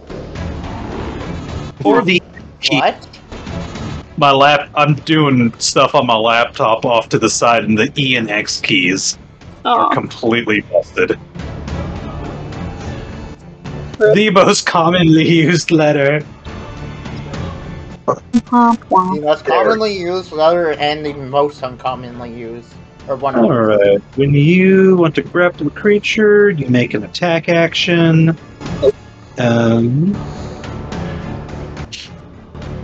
Target you grapple must be known. Using at least one free hand, you try to seize the target by making a grapple check. Instead of an attack, I will use all 4 of my free hands. a strength athletics check contested by the target's strength athletics or acrobatics. So, athletics check. I rolled a hit first. Nope. Just athletics. You don't even have to. Yoink. Oh no! Oh no! I'm so clumsy! Come here, old man. He hears a combination of distressed cricket noises and screaming cicadas. I'm trying to think of how to even. You gotta remember that this man is also fucking terrified at the moment. Yeah, but I'm a friendly old hobo. I'm just a friendly old hobo, and I'm saying no trouble. So friendly that as you try to grapple him, you reach down and give him a shoulder massage. Oh. I'm being too gentle. I don't want to hurt him. He is screaming and then looks up at you like, "What the fuck are you doing?" and continues screaming, albeit more confused. No. What are these horrible, unsensual sounds I hear from within the cloud of darkness? And Mac Knife, you did the intimidation to make them spooky, to make them scared of you. Mm-hmm. So, Dolly, Yes. your turn. Alright, well, I'm in a great position as of what I can do, but I'm gonna hold my action. Sniper? And I'm gonna wait to see if they attack first, so my reaction or attack will go off if they start attacking. Nice. Okay. Wendigo? Wendy? Yeah. We are gonna kill these guys, right? Or at least, like, take them out. Is anyone morally opposed to that? All things must die. Raises 3 out of 4 hands. I mean, you know Mac's opinion on this. Yeah. We'll do non-lethal damage to the best of my ability. Non-lethal. Let's see here. All things shall live forever in Dead Cthulhu's dreaming court. Alrighty. What are we doing for attack rolls? For basic? Let me see here. You can do unarmed strikes, which would basically deal. You're proficient with your unarmed strikes. Correct, yeah, and it would be a slashing attack. Yeah. Claw. It's still only going to do like the base damage unless you get like a claw attack from a feet or something. Yeah, my racial gives me a claw attack, but I'm never gonna use it. Oh, there's a Dragonborn feat from one book that you could take. That gives you a claw attack. Gotcha. And I might have- need to use that. Next and level, I yeah. Next time we level up, you can grab a feat. I think. Yeah. And I have unarmed fighter, which makes my unarmed strike to be 1d8. Nice. Well, I get the cold damage anyways, so. Alrighty, so, D20. Well. Oh! We all made that. Oh no. You reach Okay, out I'm and about to start ask- giving one of them a massage. Just It's so awkward in here. Can chaotic flare work for people near me? Works for you Jeremy when you roll. Jeremy gives you such a disappointed look when you ask about murdering that you just go too soft. You try to strangle him, but it ends up being like a really comfortable neck massage. It's a little too non-lethal. You're so You're my ancestor, William Knifehand. You're so tense. You should loosen up a bit. You're carrying a lot of stress back here. Meanwhile, all they hear. Roll to creep them out. Susan. Excuse you. We want to scare them, not creep them out. Oh, we creeped them out. Yeah, you're doing something. Yeah.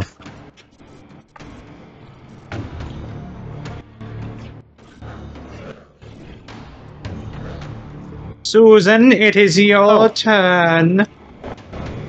I asked you to call me Leopold. Leopold? Thank you. Thought it was Phil. I approach with wild abandon floating across the chairs with eels.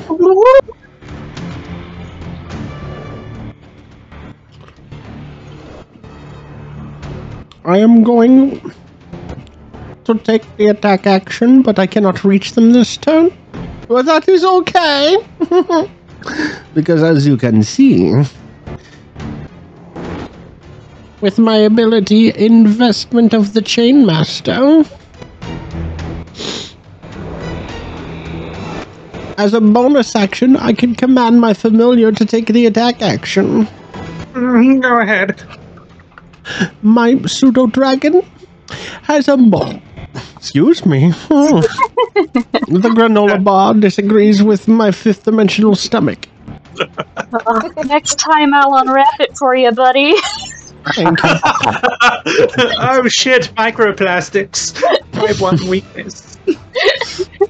Has the multi-attack feature. It makes 2 bite attacks with a +4 to hit, dealing 1d4 plus 2 damage on a hit. Go ahead.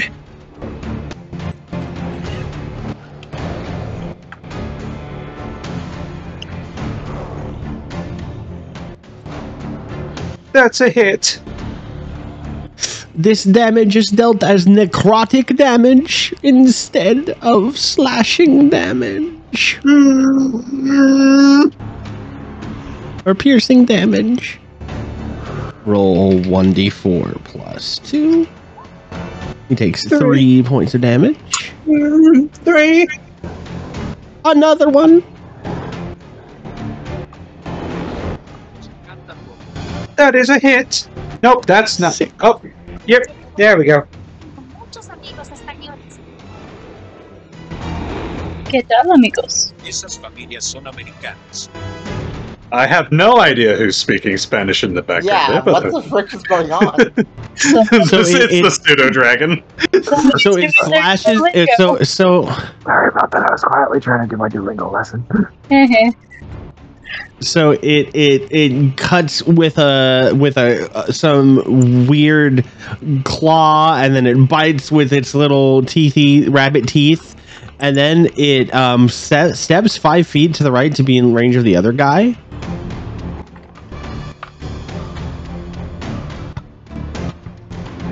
DM. Oh yeah, He steps over there. here. Yep. And then the other guy, I'm going to use my, quote unquote, I can give up one of my attacks, my only attack, because I don't think we get extra attack for free. I don't know how to get extra attack with your system. Unless he did like an offhand attack or something.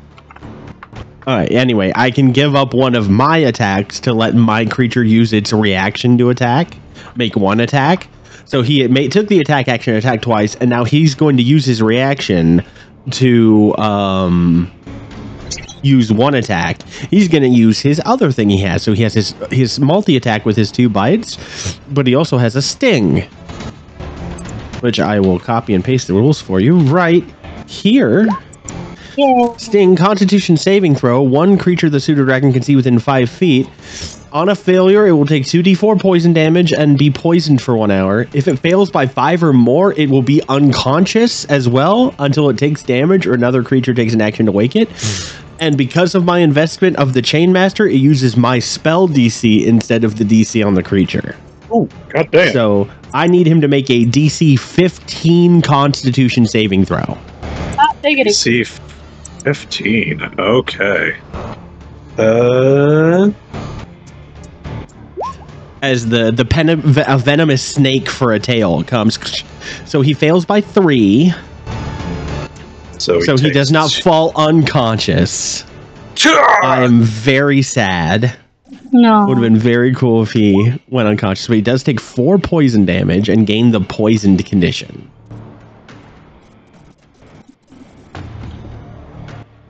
I don't know what that is, but that's my turn. Okay. I'm trying to remember. Dragon, what did you do? I failed miserably. Oh, that's right. That one. A Yeah. poison creature has disadvantage on attack rolls and ability checks. All right. That's it.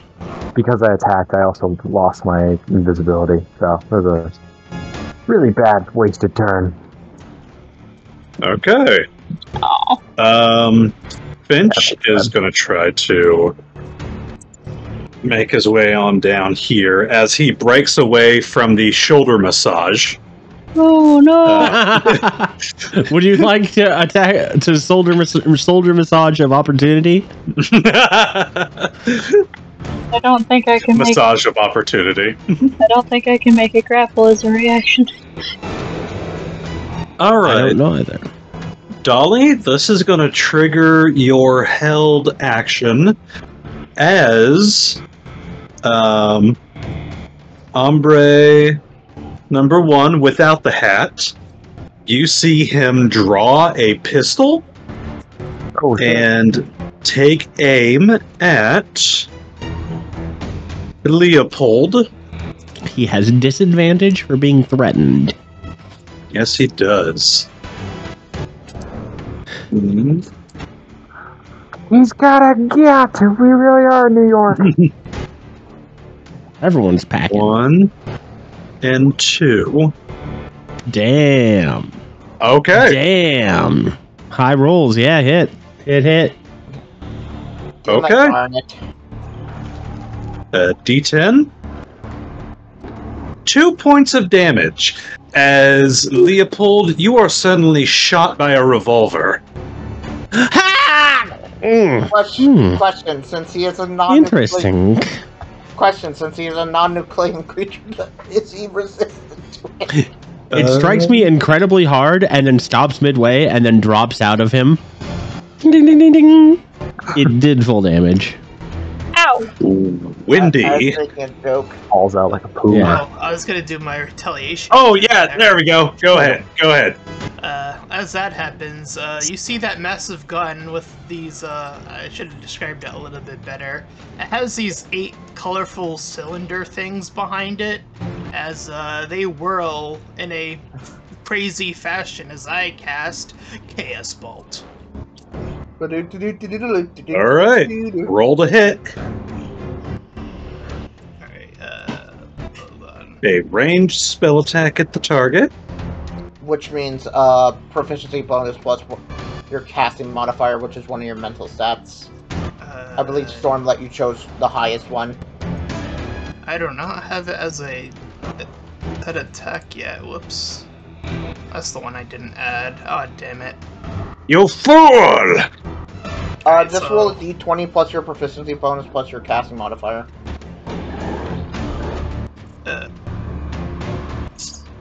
Which right now your proficiency bonus should be 3.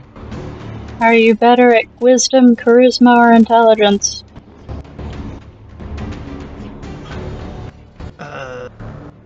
Wisdom, intelligence, and what? Wisdom Which one are you best at? Wisdom, charisma, or intelligence? Oh, charisma. Then what is the bonus that you get from charisma? Yeah, that's the 3. So one. So 3 plus 3 plus a d20. Alright. D20 plus 6. D20 plus 6. Yep. Yes. Go ahead and roll. Oh. Nat 20. Of course, Dolly again. So My roll God. That is plus 2d6. 48 plus 2d6. And you let's- choose one of the d8s that you roll, and that determines the damage. I'm gonna let the D8 decide. I'm gonna. Well, roll- no. Yeah, No, you- so, Oh, yeah, okay. Tom, just go ahead and roll the dice. 48. Psychic damage. So, Tom, just Yeah. roll it all together. 48 plus 2d6. That is very chaos. For the 8. Yeah, because you get multiple Mine's, choices. Mine's Why is the thing... Oh, that's so Yeah, weird. no, the reason why you roll multiple, Tom, is because you get the choice of what the damage is. Yeah. Depending on what the D8s are. It was a 48 plus what again? 48 plus 48 2d6. plus 2d6. Oh. I can't do that in the advanced roll. I can't do the plus 6. Oh, Yeah, just add a plus just- 6 to this. 2d6. 2d6s is what you want to roll. So, So roll That's 2d6s 21. as well. Tom, roll 2d6s. Wait, what? Wait, why'd you roll plus give 2? him a second. Give him a second, everybody. No, I'm confused why he rolled a... Because like he he rolled it mistyped plus the 2. 2d6, so it's just a plus 2. Ooh. God Okay, damn. so you can make that Chaos Bolt be 30. either cold, poison, psychic, or poison damage. Oh, I thought it was more fun just to roll on the table, so I just did the 1d8 and then I got the psychic one on the basis on that 7. Well, Okay. one of your rolls is a psychic That's as fair. well, so... Alright. So, Dolly, as you charge up the beam and fire it at... Was it this guy? The one with the, without the hat? There is a sudden psychic explosion as the bolt hits him. He staggers, drops his gun, and like the news reporter from Scanners, his head explodes in a fountain of gore. Oh, Jiminy Christmas!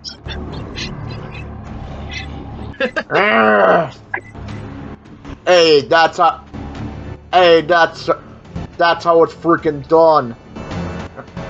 Or as this guy would hear, nice shot. No, I think that might have been a little bit of overkill. Alright. Yeah, sometimes the job gets a little messy. The remaining guy lets out a scream as he pulls out his own revolver and points it at Wendy. Oh god. He is Well, he going... would have disadvantage on this. He does. He is threatened. By the target. Roll. And roll. Wow. Dirt You shit. guys are really scared. As he raises the revolver up at you, and you manage to deflect it with your antlers. Good thing these aren't just for decoration! Jeremy.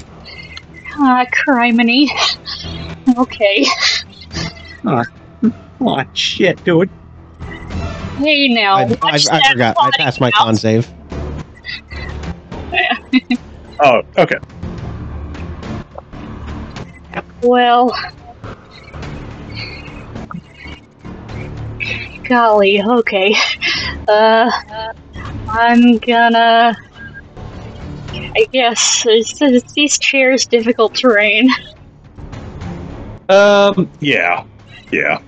Alright, battle.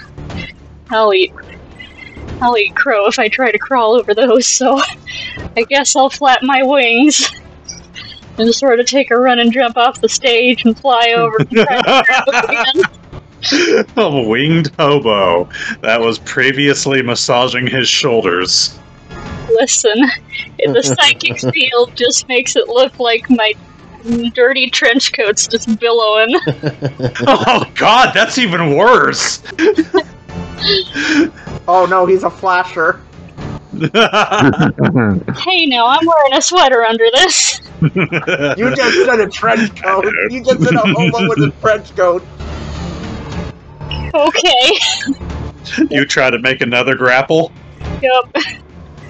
Go right ahead. Wait, didn't I roll it? I could have sworn I just did it. Oh, I just made myself no longer proficient in athletics. Let's try that one again. Ah, Well, jeez. okay. Come on, old man.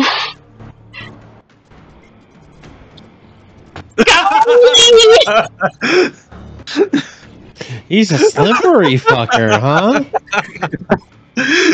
John Hurt's kicking your ass.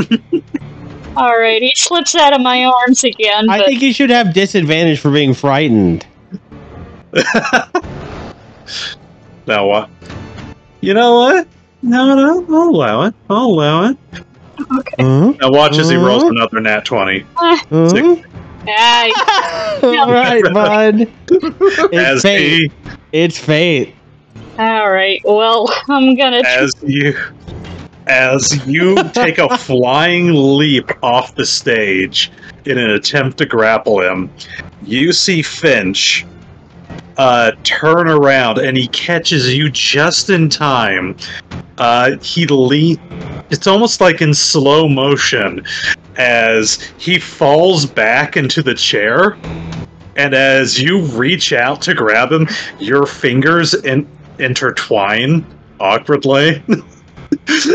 As he leans back in a chair, now you're sitting on his lap. Just like, well, this is happening. I didn't roll on that one. Come on now. Why is this hobo Nah, if so forward? if he manages to dodge They're very me, friendly. I have approximately the flying dexterity of a chicken. I probably crash into the seats behind him as he dodges. Genuinely crazy. I'm gonna try and shuffle over to at least herd him back towards the stage.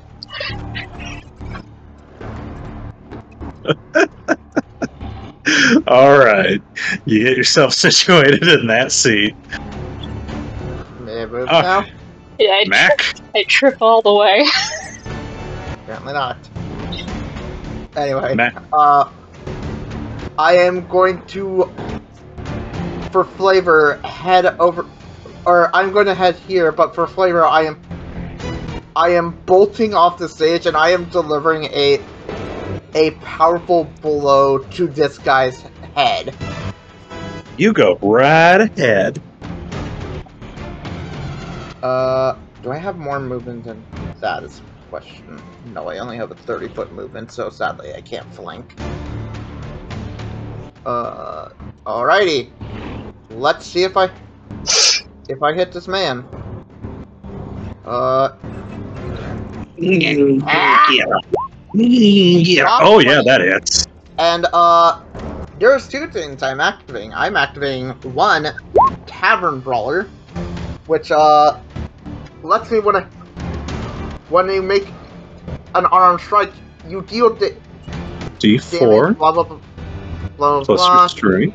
Oh wait, no, never mind. I was thinking So, of that. Never mind. Go ahead and do your stuff. No, never mind. That's not what I was doing. I'm doing Strike of the Giant, or as I like to call it, Electric Slam. Storm. Alright.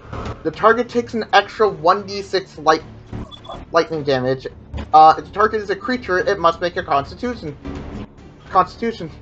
save, or it has disadvantage on attack rolls until the start of your next turn. The saving throw is equal to 8 plus your proficiency bonus plus your Constitution modifier. So strength or Constitution modifier. So his DC is 11-15 for the electric damage. So roll that damage, and I'll roll D4 plus strength plus 1d6 electric. No, it's a D8. It's D8 for me because unarmed master. Oh, okay. Go ahead. Roll that damage. Yeah, I'm doing it right now. I forgot to add the global damage modifier. Give me a second. So that's a failure on the save.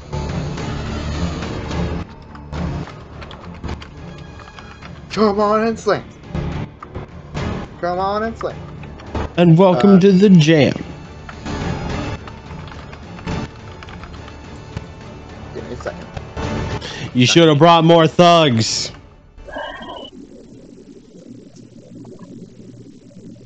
No, as he runs over, you just hear a grunted version of You fucked up!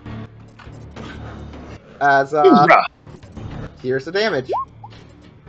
Das ist okay. God damn, Bobby. I'm a bruiser.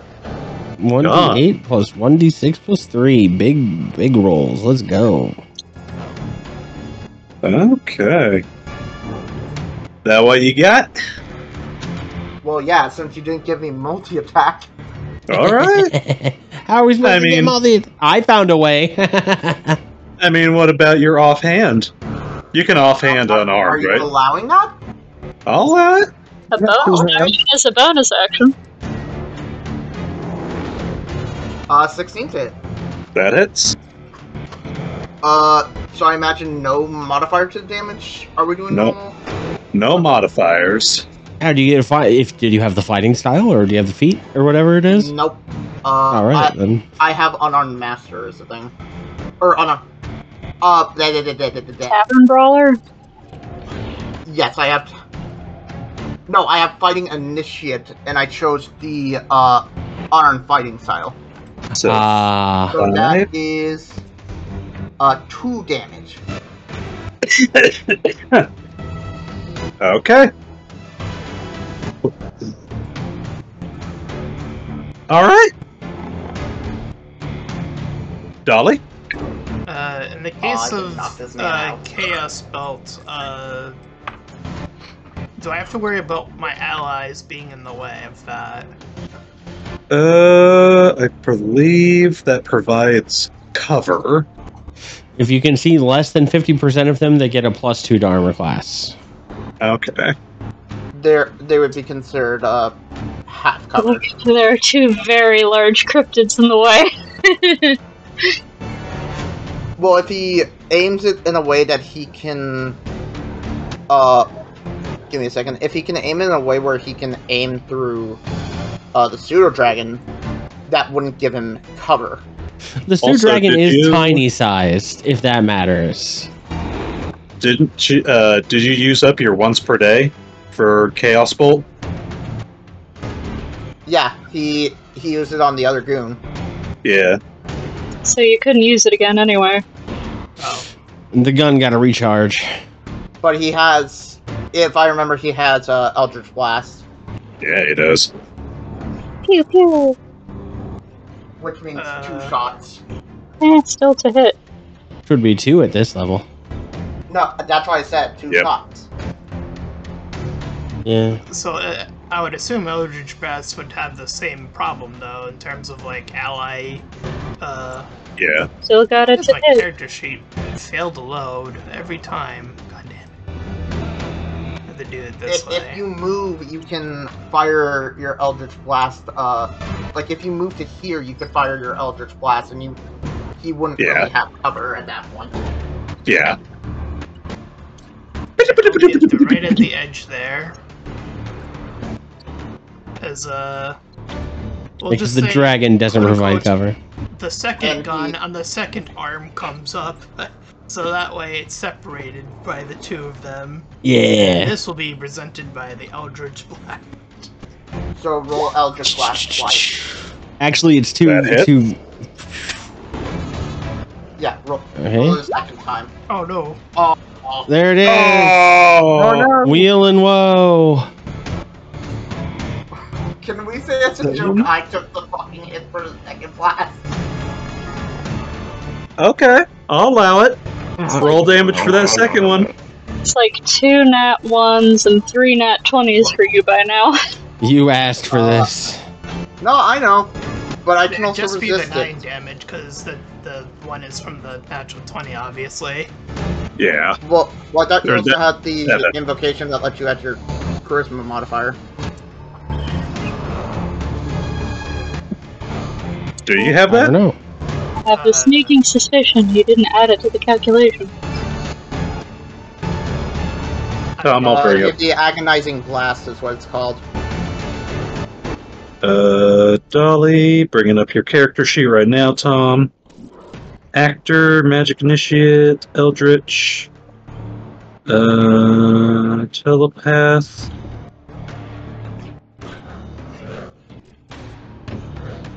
evocation of your choice.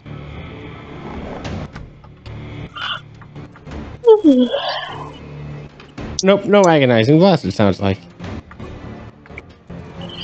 Well, he's even got so, the Eldritch Adept, but he just didn't put it down on there. I believe you chose that, if I remember, because I recommended it to you. Well, take more damage then. So that'd be charisma modifier.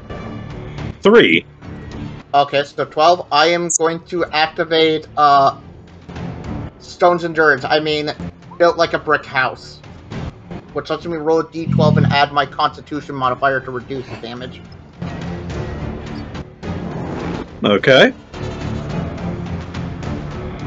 Hit! Oh my fucking god. Well, that's 5 damage reduction, so 7 damage. Okay, so that guy would have taken the 10 damage then. Which would have brought him exactly to what we needed to. Well, your little gun. I took the 12 damage. Yeah, you had On 2 one of them. shots. So. Allow me. No, because he fired twice. Okay. So let me deal with that. So, Tom, as you fire off your 2 shots, one of them striking Mac Knife right in the back, shooting him right in the butt. The other one fires right past his shoulder and blasts this guy right in the 10 spot. There's a slow stone grinding sound as my neck and body start to turn towards Dolly. Second target eliminated. Also, I'd like to state that technically he was in the field of darkness, so he would have had disadvantages on the attack. Well, you gotta ruin people's fun. He's under the stage. It's fine. It's fine. He explodes in a rain of... Gee willikers, guys. Was that really necessary? You owe me a drink after this. You should ask, and my shadow blade tendril curls up like a cobra seeing its prey, and I lock eyes on the this bizarre old man. Do I recognize him from the newspaper and listen what they said? Is that enough to put it together? You understand how third-dimensional beings age. Roll a wisdom check. Let's see if you can put it together. Could it be a saving throw? No. Okay. He certainly looks like an older version of the guy in the paper. I will enact magical balance. I choose to treat my 7 as a 10, giving me a 14 instead of an 11. Okay. Based upon the picture in the newspaper, and from what the mobsters had said earlier, you begin to assume that this old man in a trench coat is none other than Cadmus Finch. Admittedly far, far worse for wear than the dapper young man that appeared in the paper. I'll try and grab him again. This is the Finch fellow that was in the car accident in the newspaper. I was falling on hard times, I think. Shall we gut him like a fish? Or shall we let him live? We have defended him and defied his fate of being dying. Doesn't need We are truly masters of destiny. Can I try and grab him again? Go ahead. Yeah. Yes! Finally! Okay. My 4 big arms! You, Jeremy, reach out and wrap your arms around him. And for a second, there's actually a giveaway as you feel his body tremble as he almost begins to fall to his knees. You, of course, hold your grip to him As he stares at each of you, jaw to the floor. Oh, I'm gonna put one of my 4 hands over his eyes. Okay. Fairies! Oh boy. My God, I've been saved by fairies.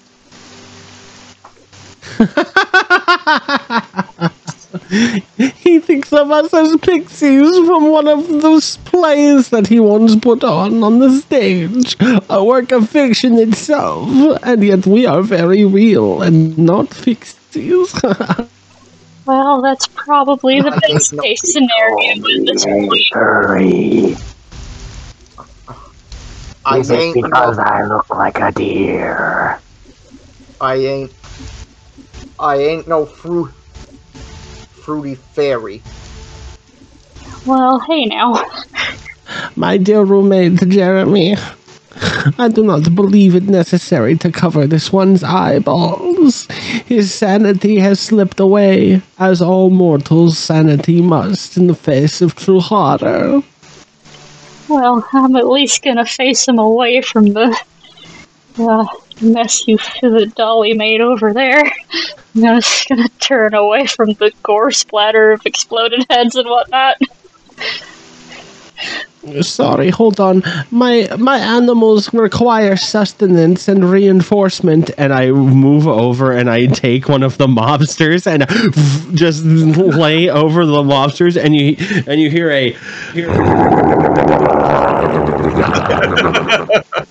and then he stops rippling, and then he gets up off of the ground, floats up off of the ground, and there is no mobster. Oh, jeez. Okay, now I can use skeleton familiar. Oh. Headless skeleton familiar. Finch slowly raises to his feet as he watches your little pet quickly devour the remains of this individual whose head has exploded all over the fine carpet and the antique chairs. At great feast. As he... Mr. Mittens, you must be so pleased with yourself. I saw you stab with your poison tail. Mm. He turns to look at you, Jeremy. His mouth still agape, obviously in shock, before quickly wrapping his arms around you in a giant hug. Ooh. Oh. Okay, this is okay. You begin to hear him almost weep quietly as he pulls back and clasps his hands around your face. Oh. God answered my prayer and truly sent me fairies. What a marvel! What a marvel! He runs up to you, Mackknife. Oh gosh. Be nice. He picks him up by the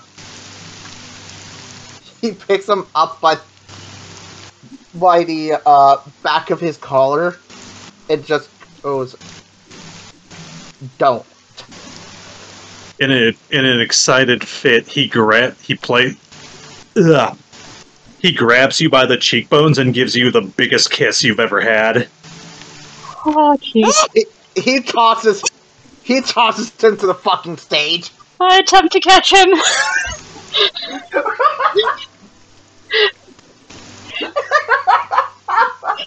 Flat, grab old man. It might not work. My dexterity is very bad.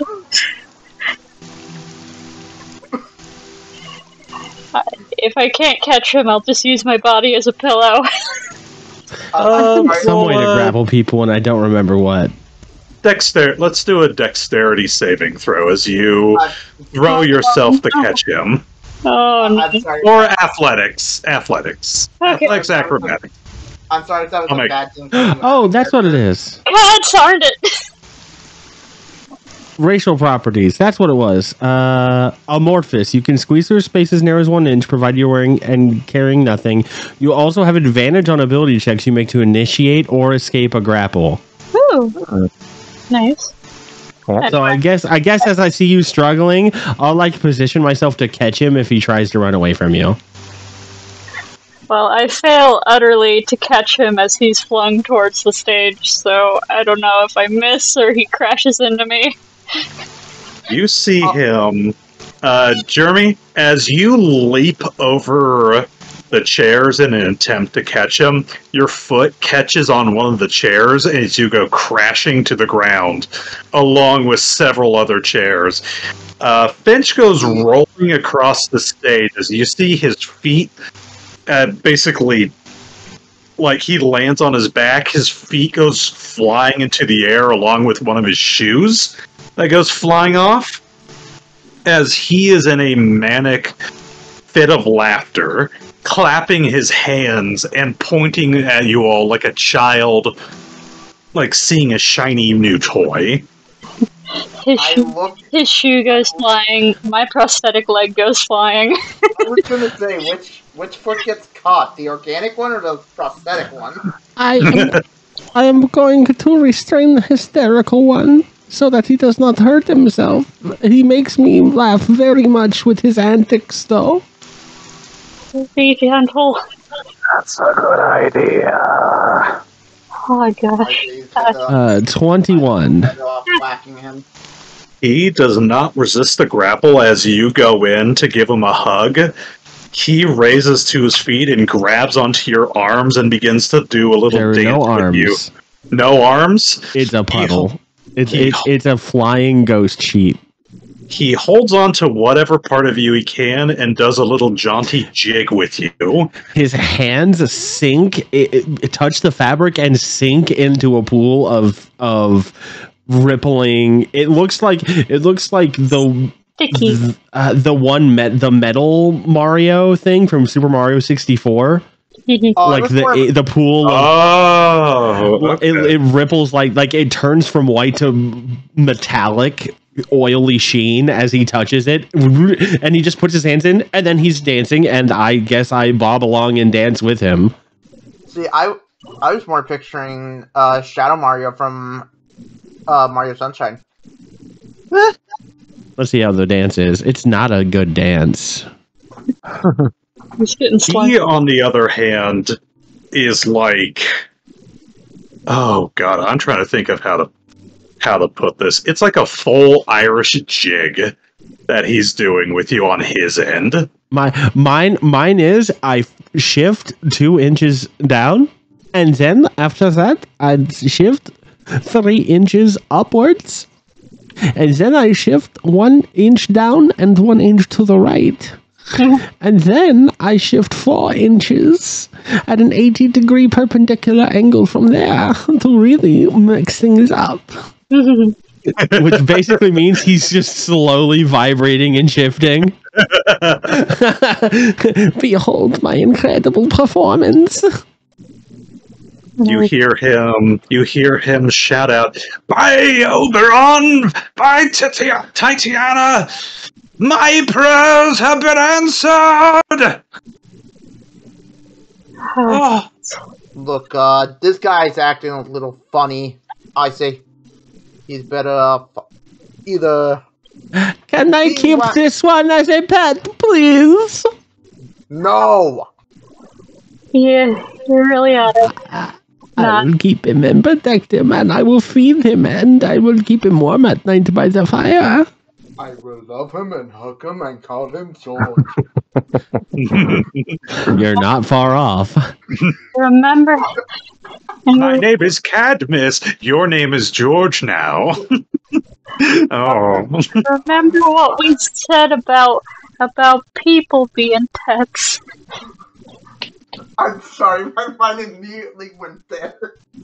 They're all good. Oh gosh, could somebody maybe hand me my leg?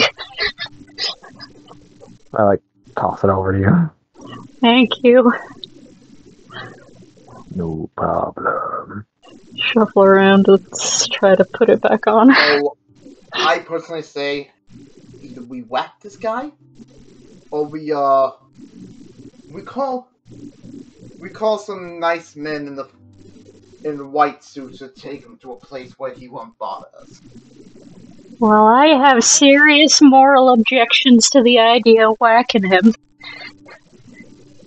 We have just worked so hard to defend him. I placed one of my beloved pets in danger. We shot an incredible laser cannon sink of unknown origin. Our dear Dolly annihilated one of them. I was very impressed.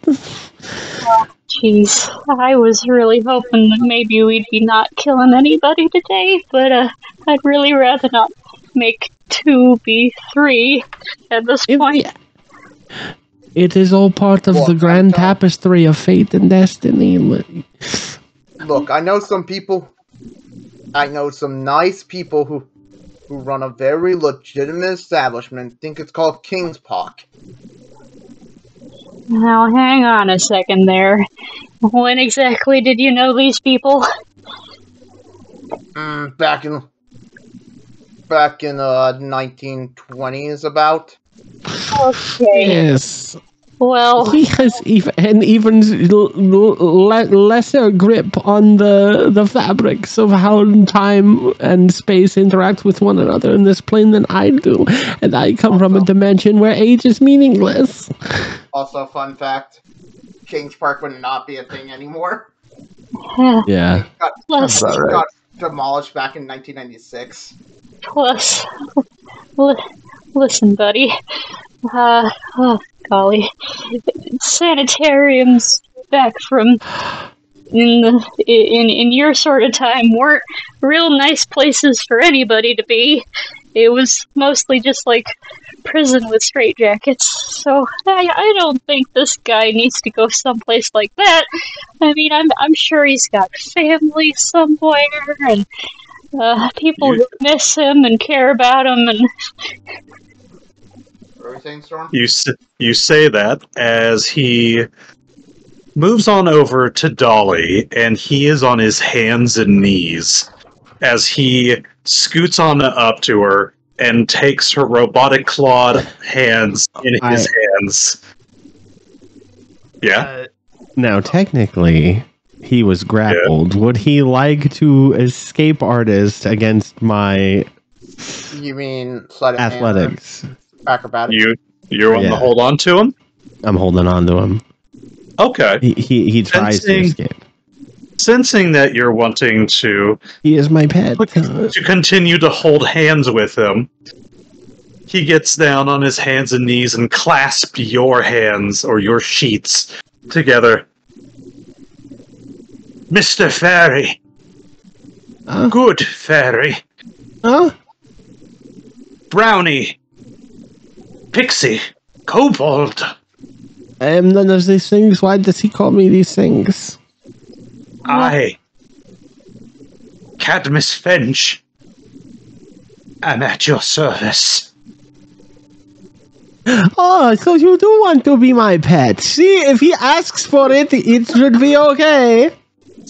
Well, I'm not sure that's what he meant exactly by that. Dolly, do you agree that I should keep him as my pet? Dolly will repeat in common while doing like a X motion. Fairies, brownies, kobold, and just shakes her head as to suggest, I am none of these things. Hang on a second. Mr. Knife, do you think I could handle one more pet in me? Do you think I should... I'm not keeping him. Oh, come on now. Can Jeremy... I don't trust a man who will just randomly come up and kiss me. What about my Wintekowa? Wintekowa, you surely believe I should have a pet like this, a wonderful animal to take care of and call my own and feed and water. I don't. Look how affectionate he is. Humans struggle to eat human flesh. Oh. It ends poorly. Well, hang on a second. Mostly we don't eat that. Yes, I it respect tastes everybody. horrible. It tastes horrible. There are much better things to cook. I They respect. made it pretty good at the Chinese place when they put it in my food. Besides, I prefer a nice beer with some pizza. And when he says beer, this guy will just hear, "Ouch." Sure, Jeremy, surely you believe I should keep this thing alive and take care of it and guard it and feed it? I'm definitely pro keeping alive, but I'm also sort of a fan of people having their own autonomy. There is no such thing. All actions and decisions have been written in the tapestry of fate and destiny. Right. If you could see the 11th dimension, you would understand these things.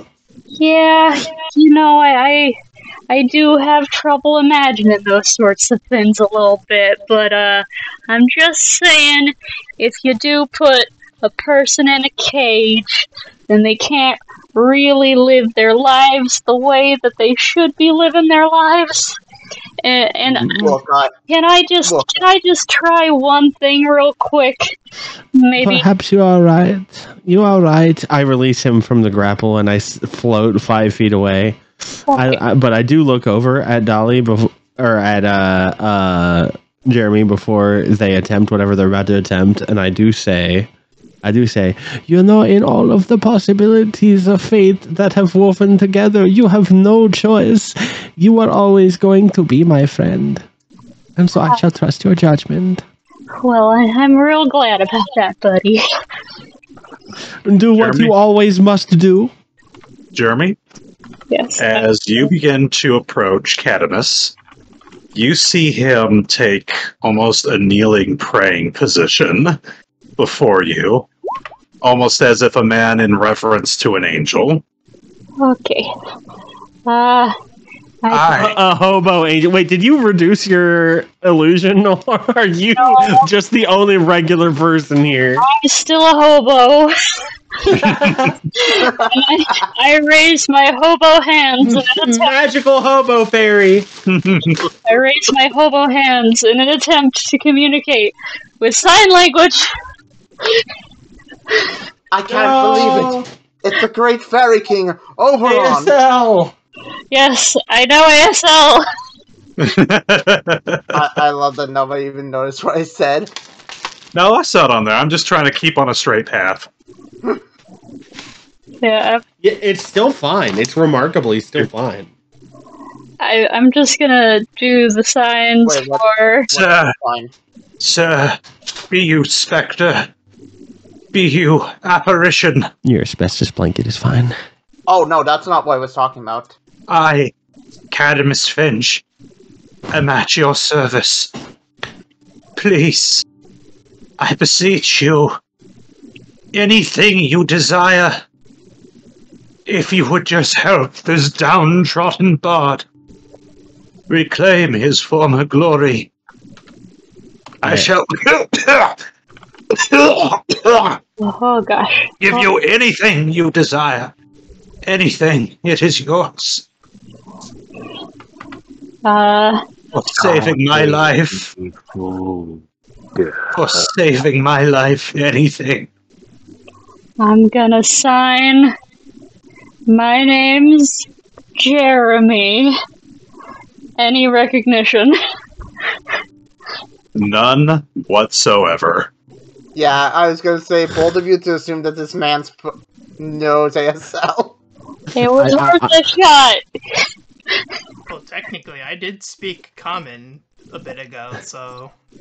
Yeah. Oh yeah, he okay, so what are all the words that he said?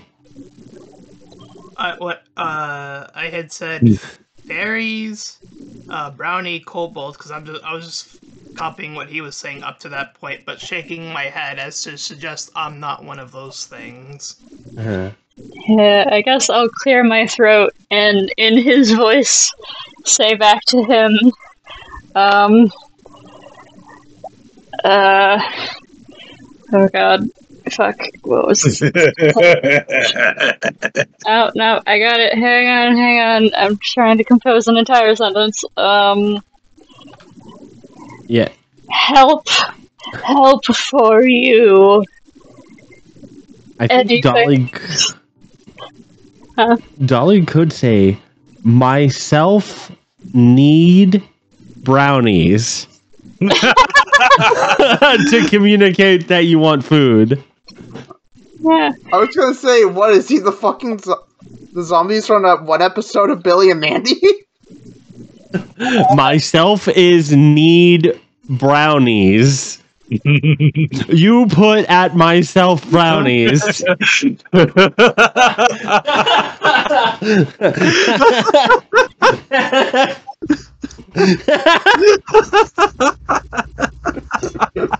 One way to do it. Jeremy's gonna say in English, anything I help you for, and also pull out of his backpack, which is not visible, but now he is. It's a weird illusion thing. It's fine. He's gonna pull out a water bottle and offer it to him.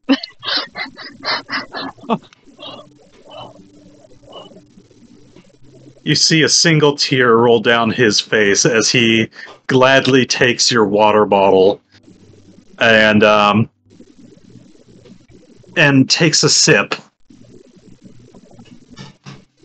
I shall return to you 1,000-fold what you have offered me. Come.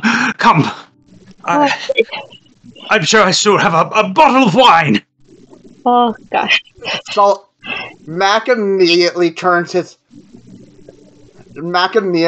this man and just goes, did I hear that this man has something to frickin' drink now?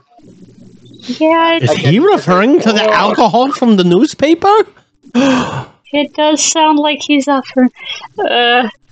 Did he say okay or yes at any point? I'm just gonna give a thumbs up. That's universal. Oh yeah. And aside to everyone else, which I guess he just hears as cicada noises and cricket chirps, listen, fella, guys, oh gosh, I just think, he was here first, and this is clearly where he's been living for a while, and I don't think we should do anything to hurt him, we already gave him quite a fright there just a second ago, and if you really want to be just sort of pragmatic about it, he is, a human, and he could probably, I don't know, go to a liquor store, and I gesture at Mac, or get us some pizza, or all sorts of stuff that humans can do real easy, like, talk to people. I just so happen to have a spare bottle of 1875 Fonte Mordello in the back from the gold days. I'll just give him another thumbs up and gesture for him to lead the way. Big smile. As he leads you up. I shall also give him a big smile. Oh no. Just imagine horrifying claymation impression.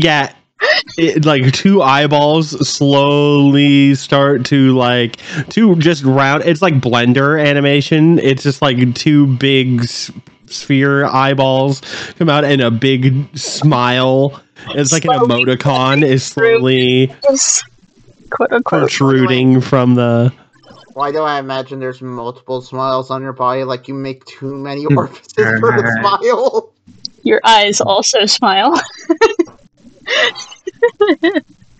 Cadmus leads you all back into the dressing room, where from one of the drawers on the vanity, he produces an antique bottle of wine. He also produces a tin can, a somewhat broken coffee cup, Let me see here. Mm. He doesn't have a wineskin. He does have a plastic cup, which appears to, yeah. Would my mess kit have stuff? Can I amorphously shape? Can I shape my, what is it called? Pseudopod? My pseudopod to have a cup indention, and then it just slowly drains. so he can just pour the drink into the suction cup at the end of the. Oh, and a prop skull. Ha!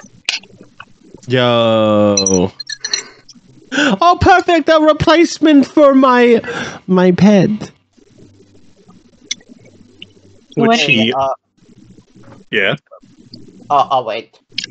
If he tries to offer out a glass of wine to Jeremy, Jeremy just puts his hands up and like waves it like, no. I don't partake, thank you. Oh no. As he offers each of you a, big air quote, glass of wine. Awesome. I take it. Sure. I wish to partake in all of the things that bring you human beings joy. And I did see that Tom dropped on there. No. Oh, welcome back, Tom. Hey. Everything in my house just turned off for a minute there. Oh my god. Oh shit. You made it back. He offers Dolly, or Cadmus offers Dolly a glass of wine. Do they accept? She'll hold it, but not do anything with it. Stares at the wine.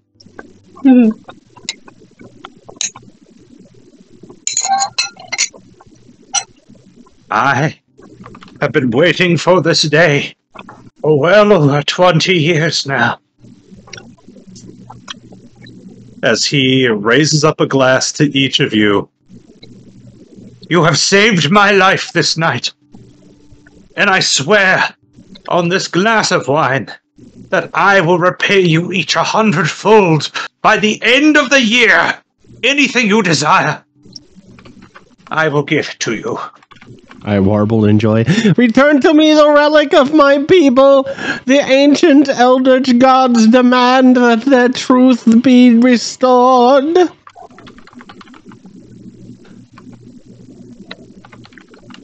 And I do a little twirl in excitement that by the end of the year he's going to complete my quest for me.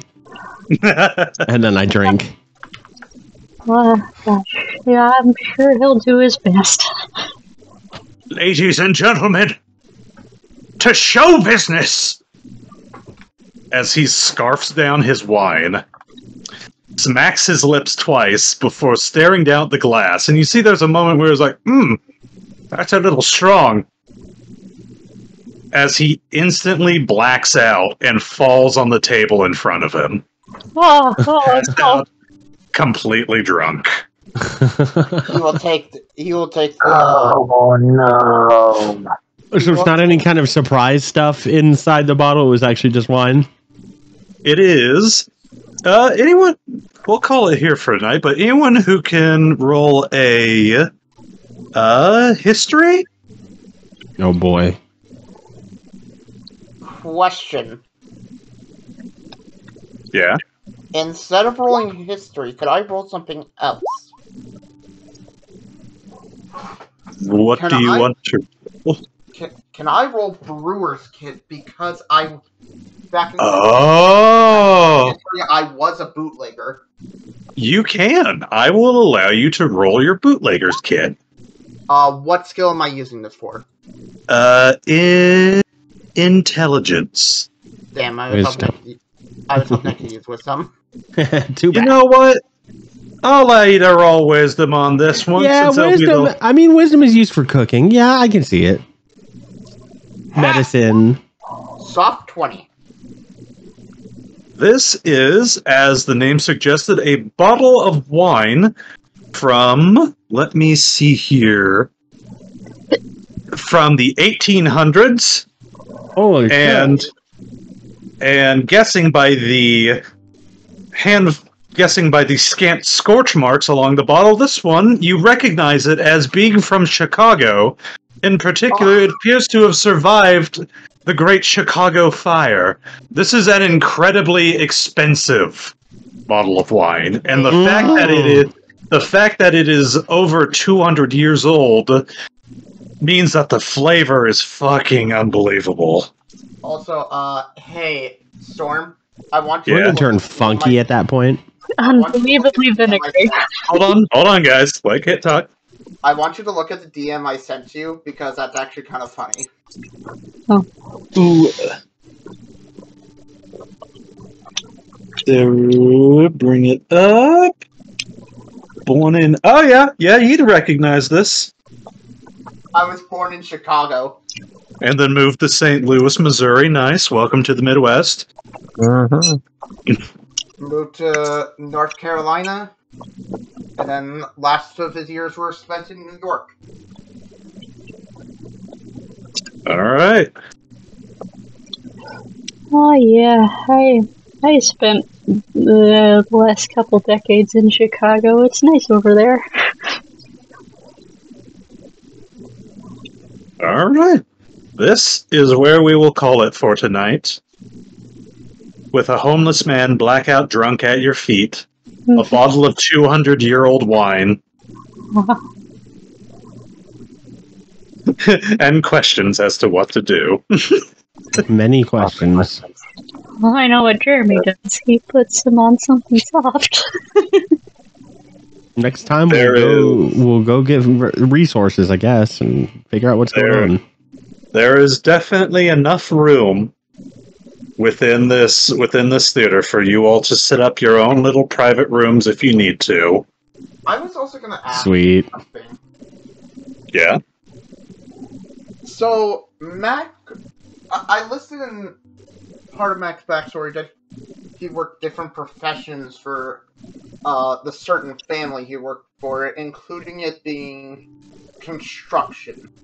What do you know about, like, New York theaters having, like, a lot of tunnels and stuff like that in them? Like, secret doorways and stuff like that? Roll investigation? I hate that I keep asking intelligence-based stuff. Damn straight. Okay, let's see what I get. That was a joy. Oh yeah. That was a real joy. 18. Mac, as you begin to kind of sift around through the bottom, or through sort of the back of the theater, you do end up finding this little back room that you initially had, like, brushed off as a closet of sort, until you actually opened it up and found that it had a flight of stairs that led down into really a basement-looking area. Yeah, because... Sorry. You know that buildings of this age, the basement could generally connect to the underbelly of New York. Gesundheit. Yep. Thank you. It can also lead to secret rooms, like, a frickin' prohibition Speakeasy. wine storage room. Alright. We'll see. I will turn off OBS in 3, 2, 1. Boop.